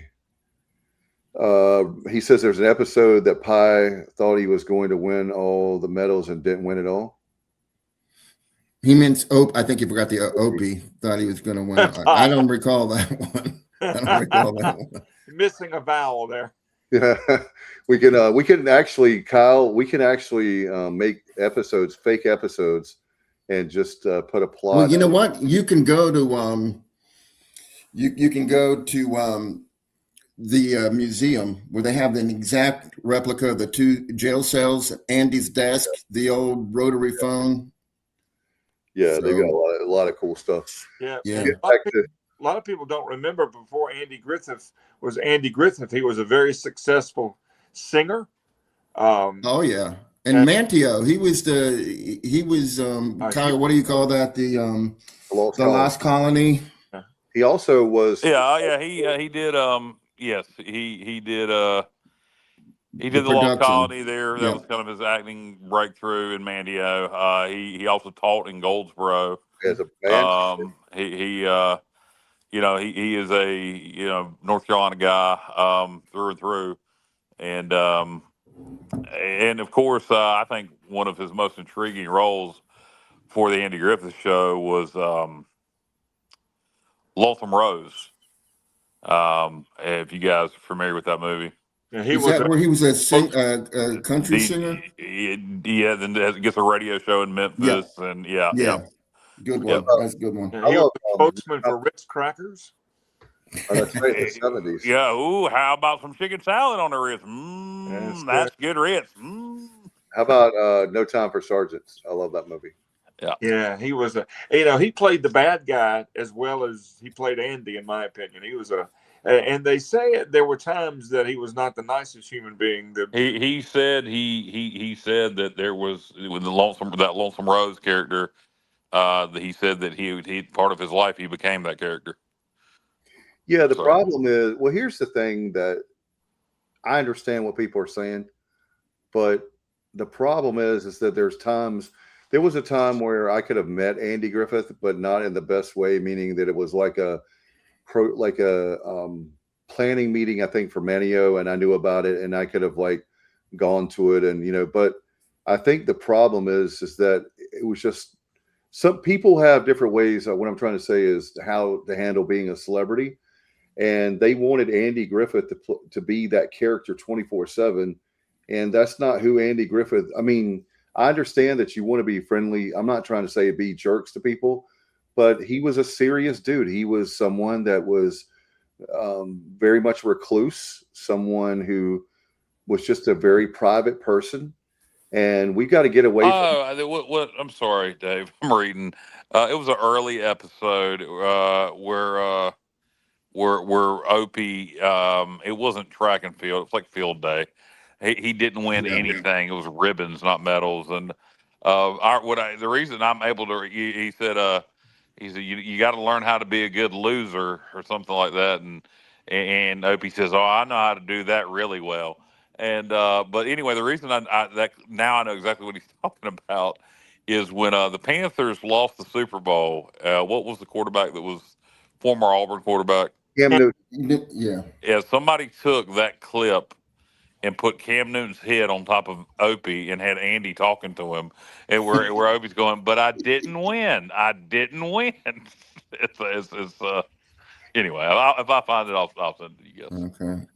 We got off on a half an hour of Andy Griffith talk just because Kyle shook Coach Harrell's hand at the airport. There you go. It's funny how it works that way. It is. It really is. It's like herding cats sometimes. Or quickly, favorite secondary Andy Griffith character. Well, my all-time favorite character is definitely Ernest T. Bass, without Yeah. any question. And he was only, the sad thing is, he was only in 3 episodes, but they were 3 great ones in my opinion. Otis, Yeah, I go with I thought it Otis. was 5, but it was very few. Briscoe Darling. Okay. I love Briscoe, the Darling. Otis, and Darling. Ernest T. Wow. Now I feel like I got to go. It's like come up with something out of the blue here. Ernest T is hard to beat. I don't know Howard Sprague. He was a main character late in the show. So I don't know if you can count him as a secondary character. Briscoe Darling was fantastic in the early episodes. The Briscoe's daughter, what was her damn name? Charlene. Charlene. There you go. That's what I'll do. I'm gonna go with the Fun Girls. I'm gonna go with the Fun Girls. The Fun Girls would be Oh, the ones who went on the date with Andy and Barney. multiple. They were on there multiple times. Hello, doll. I was thinking about that. Oh, doll. Hello, doll. And then she couldn't. The other one couldn't ever remember Barney's name. It was always Bunny. What about you were talking about James Best? He was on what, 2 or 3 episodes? Yes, James. There you go. James Best played the guitar. God, what was his damn name? Jim Lindsay. Tim Lindsay, thank you. Yeah. Yep. He was very underrated. I'll tell you one thing. He was in 2 episodes that I can remember, the Jim Lindsay episodes. Sam the Butcher, I think, was on there too, wasn't he? He was on there multiple times, but most famously, I think, is when he was going to beat the crap out of Barney, and then Barney got the karate instructor, or Andy got the karate instructor to double for him. Yes, and beat the crap out of him. Yep. James was in a lot of those Burt Reynolds movies as well. He was in several of the Burt Reynolds. Super. Yeah. A lot of them. And he also did a lot of Westerns. He actually was there at Mayberry. He actually retired and lived in Hickory. And he was there for a number of years and he had a talk, and we went there, and it was so cool because he showed you it's just so many movies, and especially Westerns back in the day. And then of course Roscoe. And it just, you're right about it, Kyle. He's very underrated as an actor. And he was just I think the one word that would come to me for James Best, he was very consistent, no matter what character he was playing. And, he wasn't like, I know Roscoe was a little bit over the top, but he was just such a good actor that you could throw him in a scene and he would pull it off. And the character, the Roscoe P. Coltrane character, it was over the top, but it was done intentionally. And, like I said, nobody wrote, they might have said, hey, say cuff them and stuff them, but nobody told James Best to say it the way he said it. Or, just one of my favorite James Best lines is Roscoe to quote, when he had the dog Flash, he would go, Flash!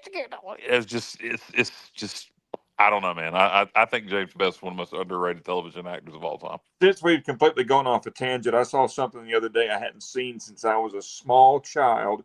I loved it then. Anybody remember your wiener? Aren't you funny? There goes our sponsors. Hilarious. And just so you'll know, yes, never mind. The Uncle Pecos version, the cartoon of Tom and Jerry. Jerry's Uncle Pecos. Anybody remember that? Vaguely, yeah. Guitar playing mouse I don't. would use Tom's whisker as a guitar string. Yeah. Was he Hispanic? That's some funny stuff. Was he Hispanic? I'm going to YouTube after we're done. Uncle Pecos. Was he Hispanic? Did he wear like a sombrero? Yes, and he played guitar. Yeah, I remember. Yeah. Crembone. Yeah, I remember. Johnny, I know you know it. When you see it, it's like something else we could talk about. When you see it, you know it, but you'll know it when you see it. Crembone. That's just great stuff, man. That was 1955 when that was done. Wow. Hard to believe. Yeah. Yes, it is. So I want to wish, and we did earlier, all the dads out there, if you're just joining us, happy Father's Day. Certainly, I want to happy belated birthday, guys, to EC women's basketball coach Kim McNeil.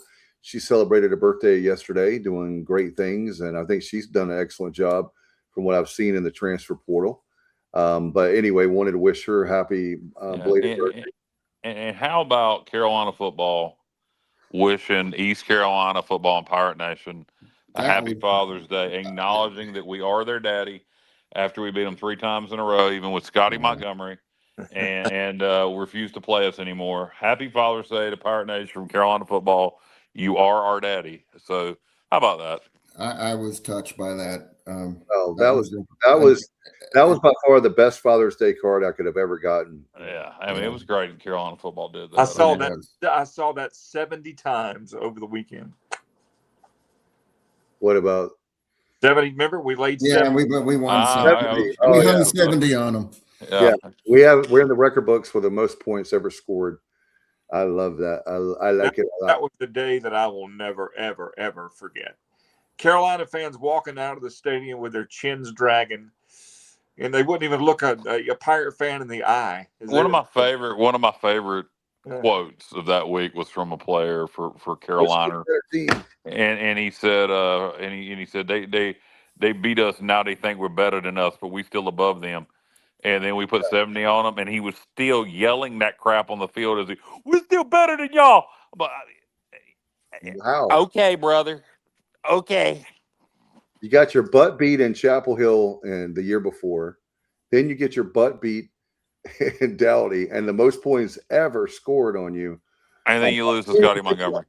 Yeah, and then the 2018 was definitely icing on the cake. I often think, and you know, I'll be about done here.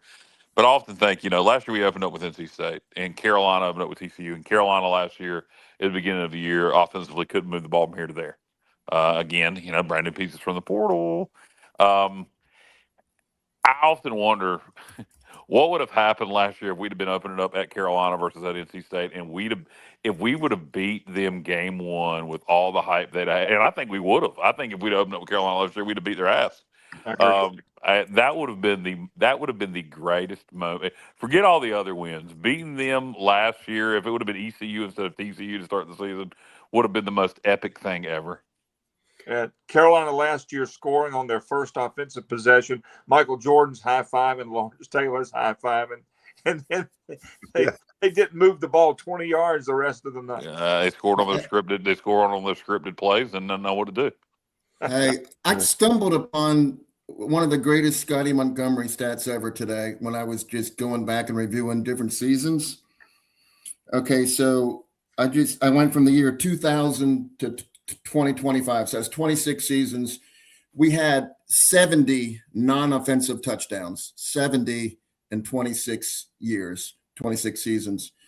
Scotty Montgomery's 3 seasons, we had 0 every single year. We never had one non-offensive. We didn't have a fumble return, an interception return, a kickoff return, a punt return, nothing. That shows lack of preparation and lack of effort, which reflects back to what Rick Smith said: lack of effort on the practice field. You got to do it live. Yeah, it's hard to accomplish that. It's not an accomplishment. It's hard to not do that. It is, and particularly with David Blackwell in year 3. I think had Blackwell been here earlier, I think maybe we'd have forced some turnovers that would have led to some touchdowns. I agree. By the way, Johnny, you're forgetting the most important stat under the Scotty Moe era. Which one is that? We were undefeated against UConn. 3-0, baby. 3-0 against UConn. I mean, well, that does hold some salt with me because I'm not a UConn fan whatsoever. But yeah, if that's the best stat you can come up with, that illustrates his lack of effectiveness. I'll tell you an interesting stat, JR. Scotty Montgomery only had 9 wins total here. Okay. He had a win over UNC. He had a win over NC State. He had a win over BYU. He had a win over Cincinnati. Sure did. Yeah, wow. He knew about the city speed. So yeah, how crazy is that? When you just take that just out of context, that's insane. After they win the game, okay, fellas, take the next couple weeks off. Yeah, exactly. We're not playing Virginia Tech. We're going down to USF. We're taking the week off. I mean, it's just weird when you look at now. Granted, NC State game was game 1 of his tenure. He was still riding off of what Ruffin had done. game Oh, it was two. game two. That was game two. No, that was game. Western Carolina was Whatever. Nonetheless, the point still remains. Then the UNC win. We just lost to A&T. He had the Yep. the Holt Nailers package hidden, and UNC had 18 players suspended. So that one was what it was. He got the worst BYU offense in the history of their program. And when I say that, that is literally the truth. Look it up, folks. The worst BYU offense in the history of the program. The 1 year he played BYU, Yeah. and then he got Cincinnati in Homie's first year there. What was his damn name? The guy who left went to Wisconsin. Yeah, it was his first year there. So Luke Fickle. Thank you. My favorite coach. So there is caveats to all those wins, but if you just look at them without looking into it, it sounds impressive. Well, Yeah. Coach Mo's goose was cooked the day they decided to stop taking phone calls on the coaches show. That was bring that back. The beginning of the end right there. Coach Mo's goose was cooked the day he got the job. And you go back, and not to toot my own horn, but toot, baby. I was the first person to say it needed to be fired. I said it after the UCF game in year one on Pirate Radio, and everybody thought it was out of my mind. And I said, guys, you're going to think I'm crazy. I said, but I think we need to cut ties with Scotty Montgomery at the end of this year. This ain't going to work. We're just getting worse, and we're going to continue to get worse. And then at the end of the season, when Temple blew us out, I said, I guarantee you we will lose to JMU game 1 next year if we don't fire Scotty Montgomery. And, oh, well. Hey, guys, I wanted to get your opinion on the parade yesterday while we're doing kind of like a roundtable with the Carolina Hurricanes. Was that not unbelievable? Downtown Raleigh, I've never seen that many people. I thought the turnout was remarkable. They're speculating somewhere between, I've heard 120,000, I've heard 150,000, I've heard 180,000. It was a remarkable turnout. I thought about going. I'm glad I didn't because, God almighty, I don't know if we'd ever got out of there. We might still be there. It was tremendous to watch on TV. It would have been great to be there just to experience it. It shows the buy-in. I have become a Carolina Hurricanes fan. I'm bandwagon as they come. There's a lot of other people that have jumped on the bandwagon. 100 some thousand people. I wonder how many of them were bandwagon, versus diehard. You did them all. Yeah, there's a place for both of them. Oh yeah, well, bandwagons become diehards many, many times. So I think right now all Hurricane fans are being welcomed in as they continue to grow the product. But I felt a sense of pride, even though I've only been supporting them for a short period of time. I've been in that arena many times. I can relate to it. Most of the time, my brain is geared to hate anything triangle related because it's the ACC. So I have to remind myself that they're, even though they play at the same place as NC State, that it's separate entity. But it's really cool to see one of the 4, major professional sports that our team in Raleigh, an hour from me, are the champions. And the parade was wonderful. And then the speeches, the rally, the pep rally. I mean, there was the more salty language. Yeah, oh yeah. I love that. I love it. They're not Anybody that ever boring. worries about my language, good God, I can't imagine what WRLs was thinking. It was F-bomb city, baby. They finally were delayed. They finally got like a delay, and it was horrible because they would just cut out of the audio. But it was awesome. I enjoyed the hell out of watching it, and it got me, more fired up. And I'll tell you what, something else I like. In this day and age where the NFL guys and the Major League Baseball guys and the NBA guys and even college football, look, these hockey players are making a lot of money. I think the highest paid player for the Hurricanes is like $9 million a year. That's correct. The league average is around $2 million. The league minimum is $800,000. That a Power 5 college football is making way more than that. So these guys, while they're certainly wealthy, more money than I'll ever see, they seem to be more relatable than a lot of other pro athletes. Just hearing them talk. 100%. So I think I probably don't know how much. By the way, the season starts in late September this year. They're expanding Yep. they're expanding the regular season. But by the way, that's insane. That's way too long. But I don't know how much I'll be focused on it during college football season. But once college football season's over, I think I'll be watching a lot of Hurricane hockey. And the parade showed the world that they could have a great parade with a lot of people without shooting, stabbing, or setting Amen. fire. Oh my God! Yeah, Isn't that how many cars were set on fire? Not love one. that. Not one. And you hate to have to see that happen in New York, and you hate to perpetuate stereotypes, but Raleigh ain't New York, and people say that in a negative way, but in this way, it's a positive way. And everybody was there to have a good time, and nobody was there to cause any destruction or mayhem.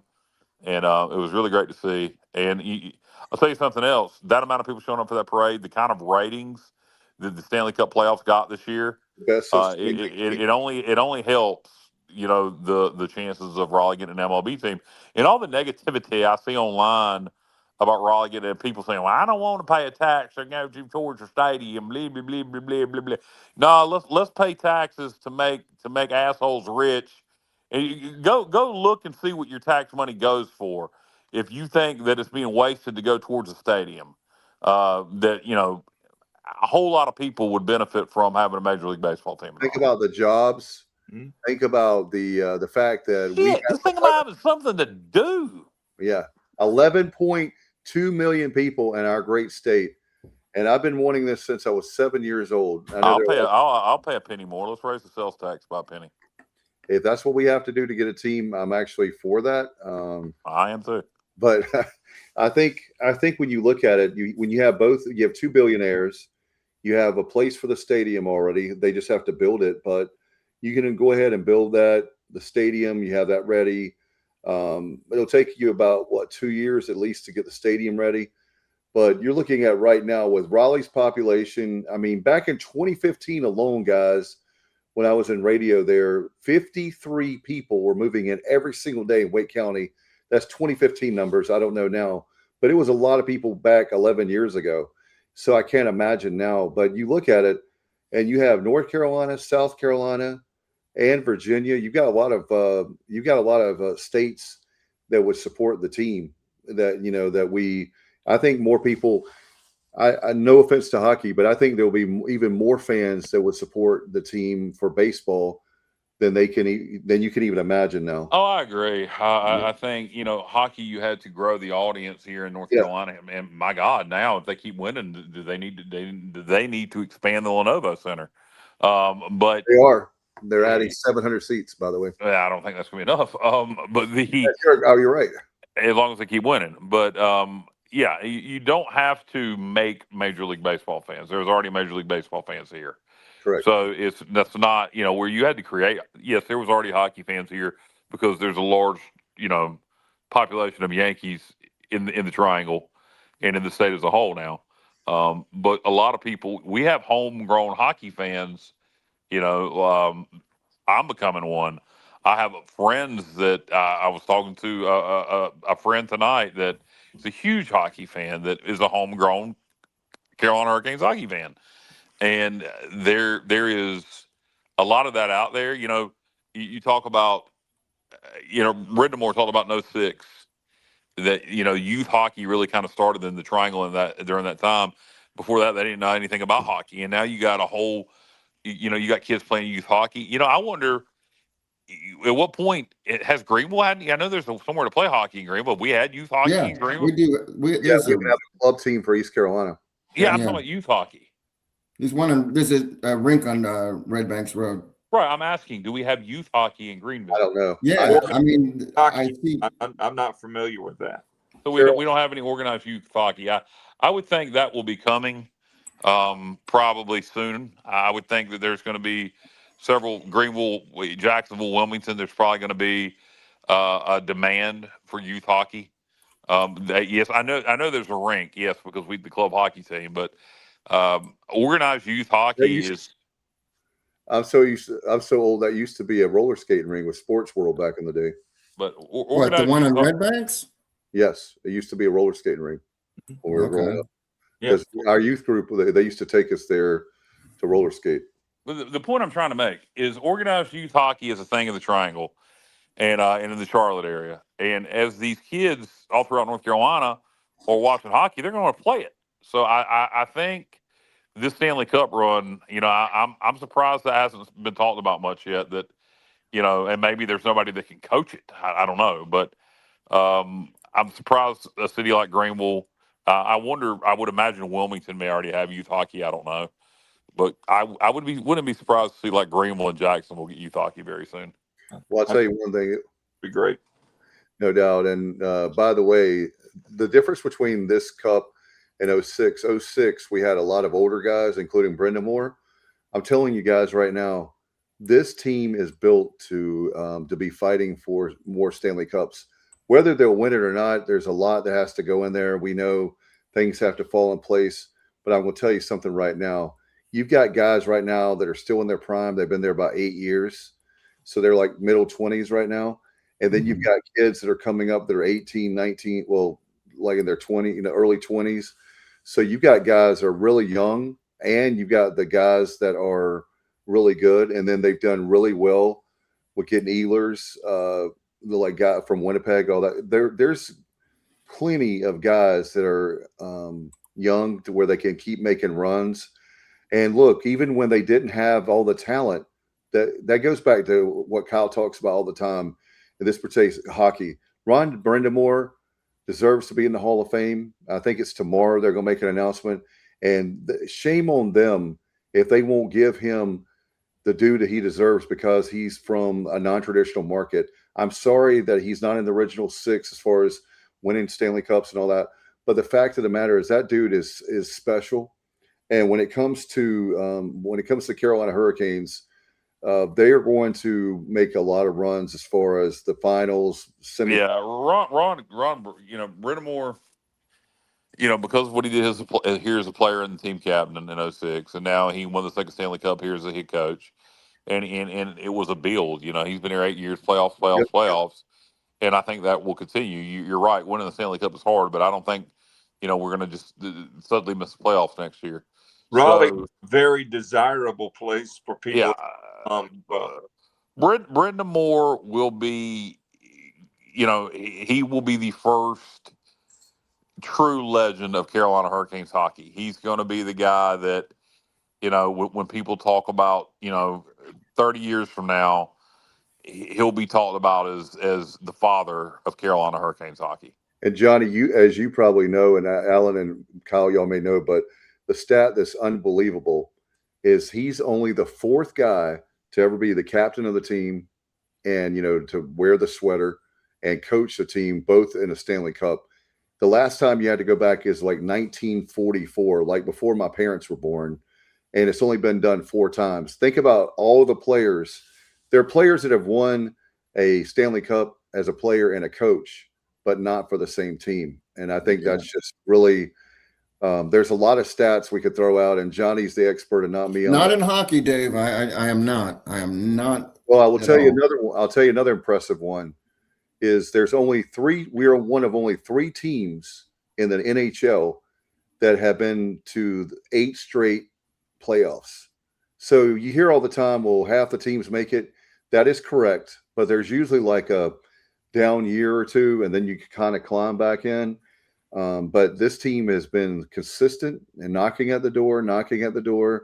And there were some people that were, not a lot of fans, but some people thought, well, if he doesn't make it with this team this year to the finals, and at least the finals, but to win it, would he ever win it? Well, you found out he won it. So, and I could talk all night how much Hey, I just wanted to add that the Carolina Ice Zone on Red Banks Road, they do have youth hockey leagues and adult hockey leagues, and they're referred to as Eastern North Carolina's premier place to go for ice sports. So there is organized youth hockey in Pitt County. Yeah, I had no idea. It's not, and they're called the Pirates, strangely enough. All right. Well, who do they play against? Other youth hockey teams, but I don't know. I mean, I don't know. Are they going to Wilmington? I don't know that anyone else. It's more intramural, right? It's more in like It'd be like if Alan has a team and I coach a team and Kyle coaches a team. You're right. Maybe they have a youth. Yeah, they have a youth hockey league with maybe 8 teams, and they play each other. They don't go anywhere. Is that what Yeah. you're saying, Dave? Yes, That would make sense. Yeah. that's my guess. I don't know that. I mean, I'm not I'd like I don't know. more well promoted. I mean, maybe it will now that everybody's got hurricane fever again. Maybe they'll, promote that, because I apologize for being ignorant, but I had no idea. I didn't either. Would y'all like to see hockey come to? Would y'all like to see hockey come to Williams Arena? We don't have ice. I mean, is there? I I guess you could what I'm saying is there. temporarily put in ice. I mean, Yeah, that's what I'm saying. Is there anybody that could do that where you could have? I've always said that, and the growth is much. When I was making this argument, I think I think the Hurricanes. I don't know that they need to at this point because they seem to be doing well enough. But I think a tour with the players making stops in Greenville, making stops in Wilmington, making stops in Rocky Mount, Charlotte, whatever major cities in North Carolina you can think of, where they bring the Stanley Cup and come and do a meet and greet. I think that's something they should do. I think it'd be tremendous. I'd go to Williams Arena to just whatever they. I don't know to have a hurricane celebration. that would be very cool. And they actually do that around.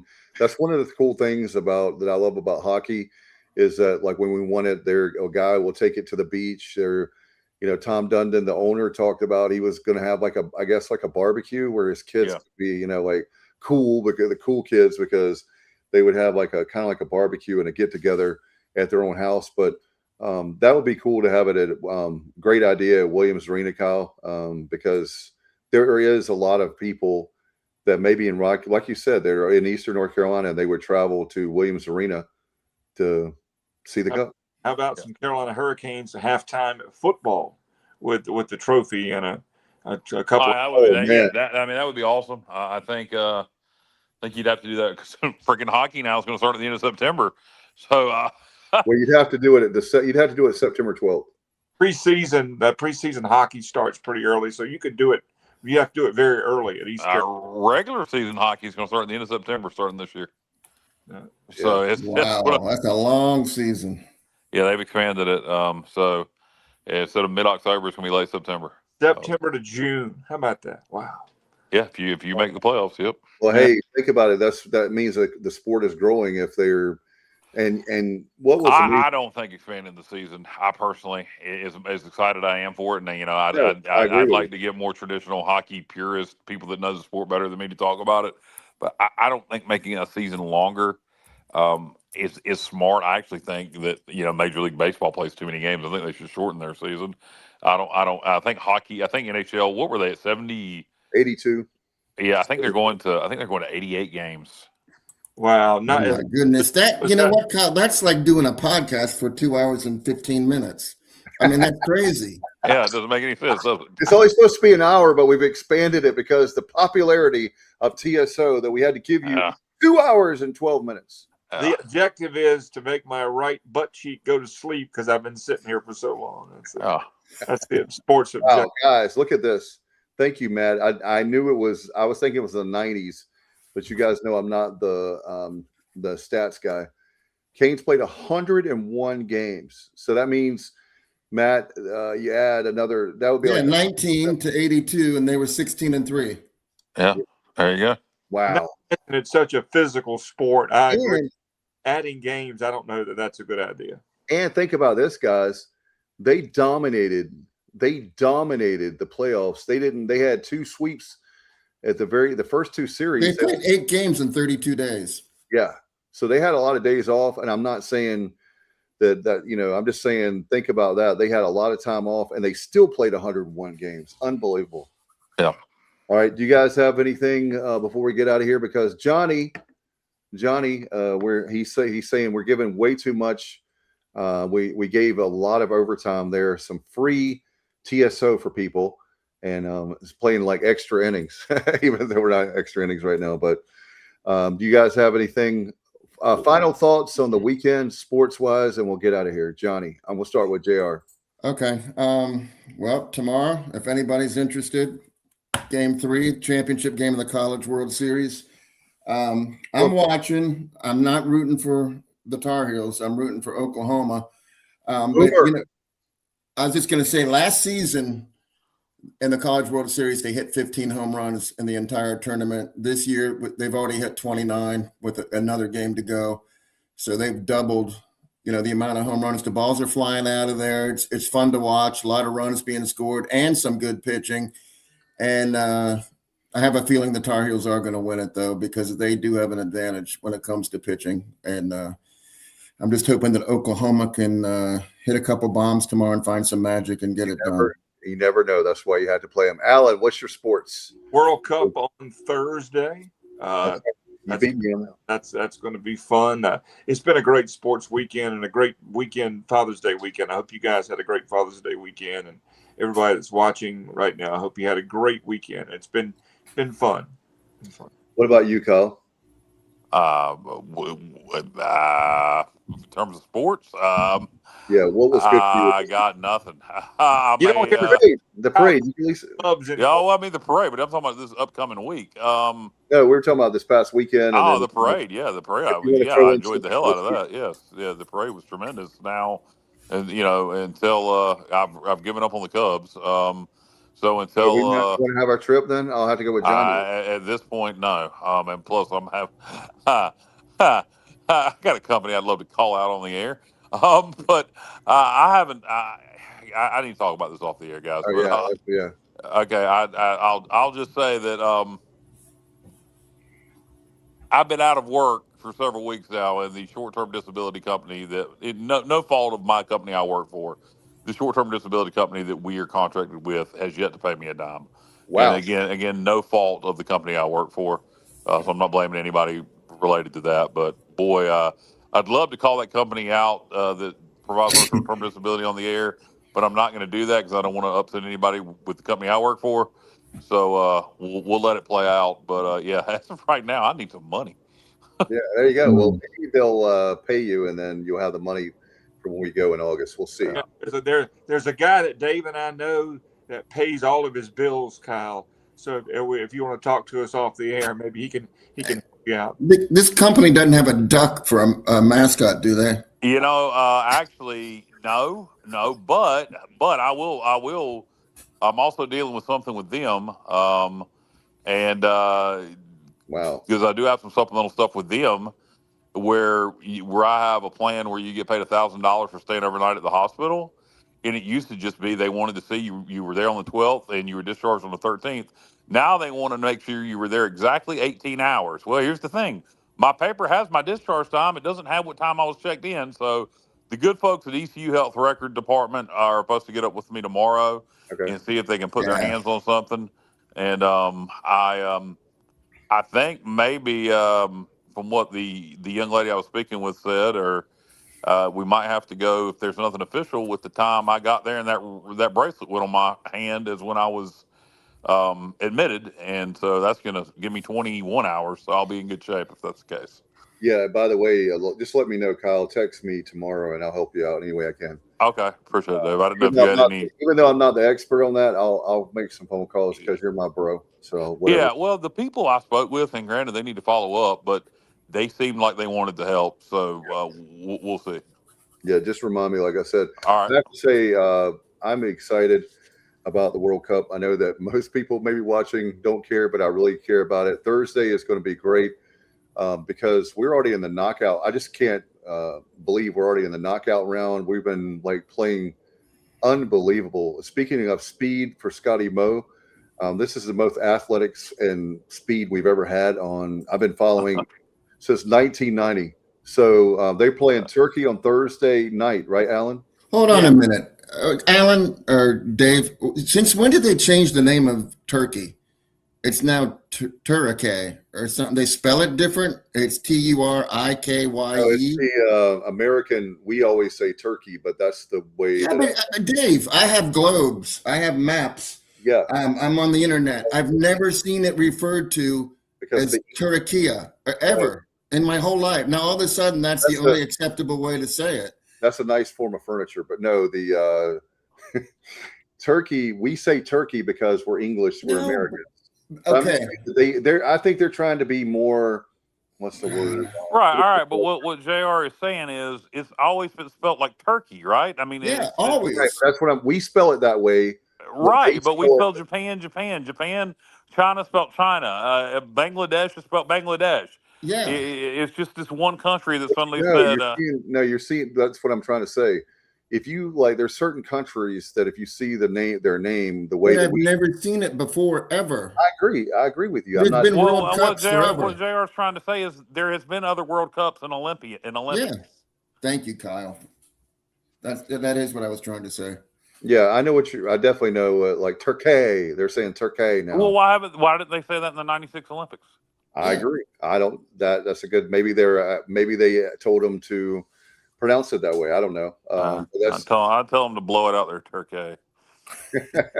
Turkey. Let me just tell you this. Turkey is a phenomenal country. I went there, and the hospitality in that country, the way they treat you. Oh my God! Like customer service, you name it. I have to tell you guys, I was brother. Did you go to any bathhouses while you were there? Isn't Turkey the place that has the Turkish bathhouse? I did not go there because Kyle already had the last reservation, so I couldn't get in. Turkish bathhouse. Actually, aren't they also known for like I know Persia? prisons? No, I know Persia's known for rugs, but isn't Turkey also known for like rugs and stuff like that too? Yes, rugs and the Taffy, baklava. Turkish taffy. Back in the 70s. Alan, you remember Turkish taffy, don't you? And they were famous for jive turkeys as well. Jive turkey. Oh my God! Wow. I remember. What about turkey sandwiches? Those are good. Yeah, they are, especially. Turkey. All right, so yeah, we're actually gaining viewers, which is amazing. We appreciate everybody. We're spreading the word. Yeah, spread the word. Hey, before we say congratulations. So if you see a woman from Turkey topless, is that turkey breast? I guess so. Only Kyle. Yeah, I did want to congratulate Corey Heim, who won the race today in San Diego, his first win ever in the Third Cup. start, I believe. Wow. 13th start, a first time win. How do you think that makes Bubba Wallace feel after he sees Tyler Reddick win 5 and now Corey's winning races? Herbst was running up front a lot. Yeah, Bubba finished second today, so we had a good. I know, and that shouldn't have happened. You're 2 laps down, and it's a 3-point-something mile course. You shouldn't get a lap back when the yellow flag comes out. I'm sorry, he got gifted 2 laps. And it should have never happened. That lucky dog. If Bubba can dance, I can too.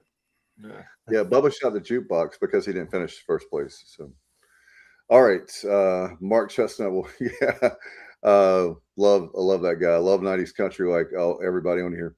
We'll get out of here, guys. Next Sunday we'll be back and we'll see how things are going, but. Things are going very good in the quote-unquote off-season. And we would like to apologize to our listeners for the fact that we'll be back next Sunday. Oh, back next? Yeah, you want to? Yeah, apologize in advance for the fact that we'll be back next Sunday. All right, I got it. Hey, Matt didn't come on tonight. Maybe next Sunday. Yeah, he's he had a lot going on. No, his agent called me, and Matt's holding out for more money, so we got to talk about that off air. Balsam Hill. He's got to make some. He said if he's coming, that's the patch right there for our uniforms. Balsam Hill. There you go. Hey, look, man, if they'll pay us a lot of money, then Matt can make his agent called you. You mean Stevie? Yeah, you did. I know he's working for Matt now. Out him, Johnny. Now, State pirate uniforms. What's that? Omaha Steaks. That'd be a great patch. Hey, that would be a great. Oh my goodness, that would be a great one. They have. And I'm pretty confident. Maybe I haven't looked at their stocks lately, but Omaha Steaks, they've been around for a million years. Blue chip. It's crap now. Hey, would you? All right, let me ask you guys this. We're getting ready to sign off. Would you go for something like that, having Blue Chew on the patch? Absolutely. Chew it and do it. Absolutely. How about you, Johnny? What was the question? Blue Chew. Do you know what Blue Chew is? Oh yeah. Viagra. Of course he Oh, does. yeah. I don't chew it. I don't need to chew it, but I know what it is. Put anything on a patch. I don't care. But Omaha steaks have gone downhill because I get them. Someone gives me like a thing every year, and Oh, I it's not just feel good like the quality's going down a little bit. Oh But man, you get 10 free burgers with every order. I mean, And the apple yeah. turnovers or whatever the hell they are. hey, that now, Oh, the apple Kyle, turnovers, the Kyle, delicious apple. that would I be, think we're going into a Jim Cornette promo here in a damn minute. Like, hey, Kyle, that would be a great halftime show. Omaha Steaks halftime, there you go. You do it. Do it. and there'd be a whole bunch. Alan Vick would be like, "Well, damn it, I had to buy them steaks, but if that's what it takes to get that." Now, actually, that would be a good idea. Like My a grill, steak a bill grill company showing off their product at halftime, showing how their grills work to a tailgating crowd. That would actually be a good idea. Yeah, my steak bill was $7,500, but I got a free apple fritter. There you go. you got you got a free steak. I'll tell you what, you guys might want Omaha steaks, but when I want my steaks, I go to Rich Square. Rich Square, Yeah, well, that butcher can't be beat. He is hard to he's the butcher with the most. And if you want the best steaks in northeastern North Carolina, what's the name of the store, JR? You know, I should know this. That would be. I forgot. I should know this, damn it. I should know it too. That's what I'm like. We talk about is the great man, the commissioner of Lasker, North Carolina. He's able to actually run and do a Facebook Live. I mean, walk into a Facebook Live. Yeah, I'll tell you what you don't do when you go there, Kyle. When you go to Rich Square to get don't ask him for some prosciutto. You don't do that. No, you don't. He'll chase you out of there with a cleaver. That's good. That's good. I forgot all about that, Johnny. Nice. That was nice. So you looking it up, Alan? You're the crack research team. I think it's Rich Square Market. I think that's it. That's it. So yeah, you go see Butcher Stevie at Rich Square Market. Forget your Omaha steaks. You want your Rich Square steaks. You want your ribeyes. You want your sirloins. You want your filet mignonettes. I tell you, there's nowhere else you'd go rather than to Rich Square Market. See your Butcher Stevie fly. He's going to give you the best cuts of meat. And just tell him the Sports Objective sent you. And hey, not just steaks. They also have got oxtail. Don't forget to get your oxtail at Rich Square Market. Alice gets her meat from Rich Square Steaks. Alice gets her meat. Alex gets her meat from Stevie Fly. Not from Sam the Butcher. That's not. Oh man, that's a scandal and a half right there. Stevie, we love you, man, and we hope that you are slammed. And tomorrow it's going to be a Monday, and everybody. And we not only do we hope you're slammed, we hope you're slamming Alice. Okay, well there you go. That's a great way to end the show. Great. And normally he's off on Monday, so hopefully he ain't doing a damn thing. Hey, Kyle, are you still down in Nags Head or No, Manio? I'm home. Oh, okay. How was the place that you had like intrepidations about?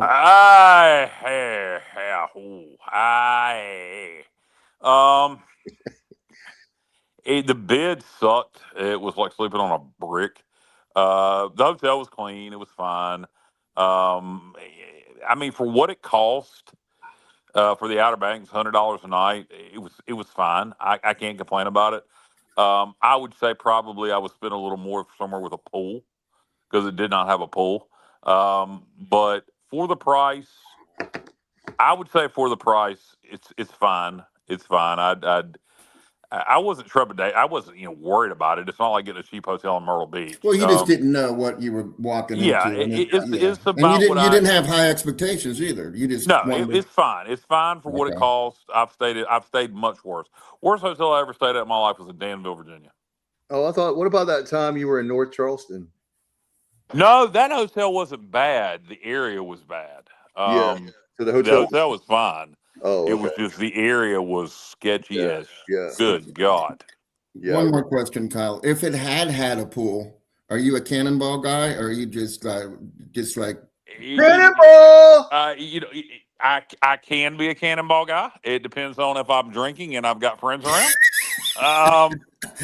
I have video of me and my friend Kim last year at the Outer Banks cannonballing into the swimming pool of JR. If you'd like to see it, I would send it my way. Put it up on YouTube. I have to ask Kim first. Kim's lost more weight since that video, so she might not want that video up. She might want a current video. Okay. So I'll grade your technique. Yeah, it's great. It's a big old fat cannonball. That's what it is, Well, JR. But you do a cannonball, is it going to knock the phone out of my hand? it, the water splash, you mean? Yeah. Coming back, yeah, perhaps. I'm a big boy. I'm doing something about that. But I will cannonball JR, particularly if I'm drunk and there are friends around. Okay. But if it's just me and Jessica, probably not. I'll probably just get in the pool and swim. But you give me. I tell you what, last year, and I will end this. But last year's trip to the Outer Banks with my one of my best friends since I was. This is gonna sound horrible, but since I was 19 and she was 14, Kim, that's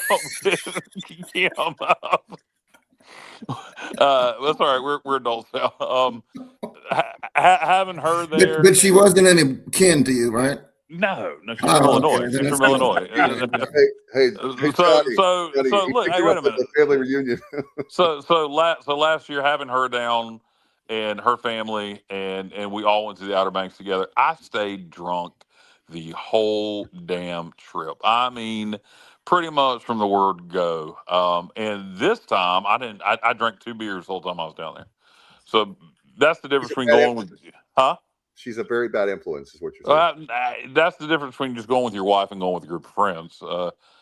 Different agendas, but had fun both times. But I will say that there was a day last year at the Outer Banks, and now I'm just getting sentimental for no reason. But I don't get to see her very much. My friend Kim, we like I say, she lives in Illinois now, and there was a day last summer where me and her husband and my wife and her kids, we were all drinking, not her kids, but we Man, were this is going from bad to worse.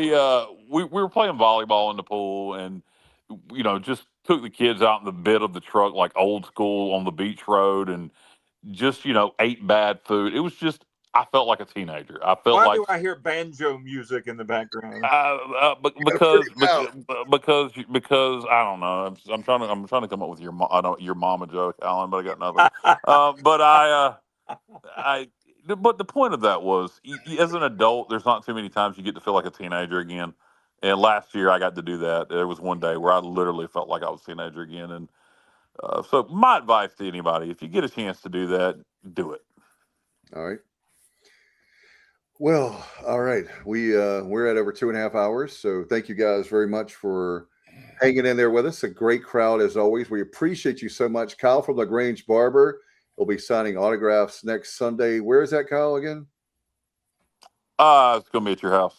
Okay, sounds good. We'll have a meet and greet there for a couple Come hours. get Kyle's autograph and shake his hand. That's right. Really? And if you can shake my hand longer than I shook Blake Shelton's hand, Blake Harrell's hand, you get a kiss from Dave. Nice. On that note, let's definitely get here. We'll see you back next Sunday night. If it's Sunday night, it's TSO. Good night, everybody. Go Pirates.